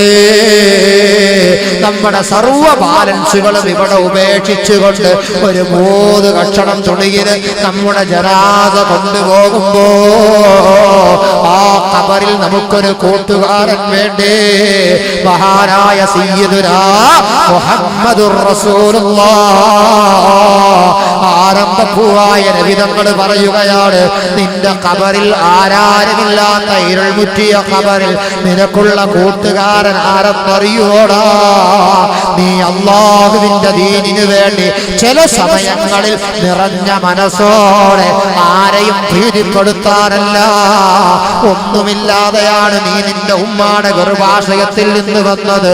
ഇവിടെ വന്നപ്പോ അള്ളാഹു നിനക്ക് ഒരുപാട് നിഅമത്തുകൾ നൽകി. അള്ളാഹു നൽകിയ നിഅമത്തുകളിൽ നിന്ന് അള്ളാഹുവിന്റെ ദീനിലേക്ക് നീ കൊടുത്ത ഹദിയകൾ, ആ ഹദിയകൾ നല്ല മുഞ്ചുള്ള കാണാൻ സുന്ദരന്മാരായ നല്ല സിംബളന്മാരായ സൗന്ദര്യമുള്ള ചെറുപ്പക്കാരുടെ രൂപത്തിൽ നിന്റെ ഖബറിൽ നിനക്ക് അനീസായി വരുമെന്ന് സയ്യിദുനാ മുഹമ്മദുർ റസൂലുള്ളാഹ് മുഹമ്മദുർ റസൂലുള്ളാഹി മുഹമ്മദുർ റസൂലുള്ളാഹി സല്ലല്ലാഹു അലൈഹി വസല്ലമ തങ്ങൾ ഓർമ്മപ്പെടുത്തിയെങ്കിൽ എൻ്റെ പ്രിയപ്പെട്ട സഹോദരങ്ങളെ ദീർഘിപ്പിക്കുന്നില്ല, ചുരുക്കുകയാണ്, അവസാനിപ്പിക്കുകയാണ്. കുറഞ്ഞ സദസ്സ്, കുറഞ്ഞ ആളുകൾ, എന്നാലും ഉള്ളവർ നല്ലവരാണ്, നല്ല മനസ്സുള്ളവരാണ്, വിശാലമായ മനസ്സുള്ളവരാണ്. അർഹമുർ റഹീമായ പടച്ച റബ്ബ് ഈ ഒരുമിച്ച് കൂടി നിങ്ങൾ ആലോചിച്ച് നോക്കണം. കഴിഞ്ഞ വർഷം ഈ സദസ്സിലുണ്ടായിരുന്ന ആ ഫോട്ടോയിൽ ഞാൻ ആ ഫോണിലൂടെ ഇങ്ങനെ കാണുമ്പോൾ ഒന്ന് കണ്ടു മറിഞ്ഞതുപോലെ തോന്നുന്ന നമ്മുടെ ആ സലീം എന്ന ചെറുപ്പക്കാരന്റെ ചിത്രം. പടച്ചോനെ, എന്തായിരുന്നു അവസ്ഥ? അടുത്ത വർഷം, കഴിഞ്ഞ വർഷം സലീമുണ്ടായിരുന്നു, ഇന്നവൻ ഖബറിലാണ്, ഷാജി ഖബറിലാണ്, ഷാഫി ഖബറിലാണ്. അതുപോലെ ആരൊക്കെ എന്തൊക്കെ നിങ്ങൾ ആലോചിച്ച് നോക്കുക. നാളെ ഈ സദസ്സിൽ ഇതുപോലെ ബഹുമാനപ്പെട്ട വലിയ ആണ്ടുനേർച്ചയും ദുആ മജ്‌ലിസും മതപ്രഭാഷണവും ഒക്കെ ഇവിടെ നടക്കുമ്പോൾ അടുത്ത വർഷം ഞാൻ ഉണ്ടാകുമെന്ന് വേണ്ട, നാളെ ഞാൻ ഉണ്ടാകുമെന്ന് നമുക്കൊരു ഗ്യാരണ്ടി ഒന്നുമില്ല സഹോദരങ്ങളെ. അതിനു മുമ്പ് ഒരൊറ്റ കാര്യം നിങ്ങൾ ആലോചിക്കുക. മഹാനായ സയ്യിദുനാ മുഹമ്മദുർ റസൂലുള്ളാഹി തങ്ങൾ പറഞ്ഞു, നിന്റെ ചുരുങ്ങിപ്പോയ ആയുസ്, നിന്റെ ആയുസ് അല്ലാഹു നിനക്ക് കണക്കാക്കിയ ആയുസ്, ആ ആയുസ് നീണ്ടു കിട്ടാൻ, ആ ആയുസ് വീണ്ടും നീണ്ടു കിട്ടാൻ നല്ല ഒരു മരുന്ന് മഹാനായ മുഹമ്മദുർ റസൂലുള്ളാഹ് തങ്ങൾ പറഞ്ഞു. വലിയ അപകടങ്ങൾ, വലിയ ബൈക്കൊക്കെ ഇങ്ങനെ പോയി വലിയ അപകടങ്ങളിലേക്ക് ഇങ്ങനെ പോകുമ്പോ അത്ഭുതകരമായി നാം രക്ഷപ്പെട്ടു പോകും. അതെങ്ങനെയാണ്? അല്ലാഹുവിന്റെ റസൂല് പറഞ്ഞു അവിടെ രക്ഷപ്പെടുന്നത്. അതുപോലെ ആയുസ് വീണ്ടു കിട്ടുന്നതിന്റെ ഏറ്റവും പ്രധാനപ്പെട്ട ഒരു കാരണം മഹാനായ സയ്യിദുനാ മുഹമ്മദുർ റസൂലുള്ളാഹി സ്വല്ലല്ലാഹു അലൈഹി വസല്ലം തങ്ങൾ പറഞ്ഞു, നിങ്ങൾ പലപ്പോഴും നൽകുന്ന നിങ്ങളുടെ നിറഞ്ഞ ഹദിയകളാണ്. ഇവിടെ നിങ്ങൾ ആലോചിച്ച് നോക്കണം. ഇതല്ലേ നമ്മുടെ പള്ളി? ഈ പള്ളി പടച്ചോനെ നോക്ക് നിങ്ങൾ. നമ്മുടെ വീടാണെങ്കിൽ ആ കമ്പി അങ്ങനെ നിൽക്കും. ഒന്ന് നോക്കിക്കേ, ഒന്ന് ശ്രദ്ധിച്ച് പടച്ചോനെ, എത്ര കമ്പികളാണ് നിൽക്കുന്നത്. എത്ര ദിവസമായി കഴിഞ്ഞ വർഷം ഇങ്ങനെ തന്നെ നിൽക്കണ്ടായിരുന്നു, ഈ വർഷം ഇങ്ങനെ തന്നെ.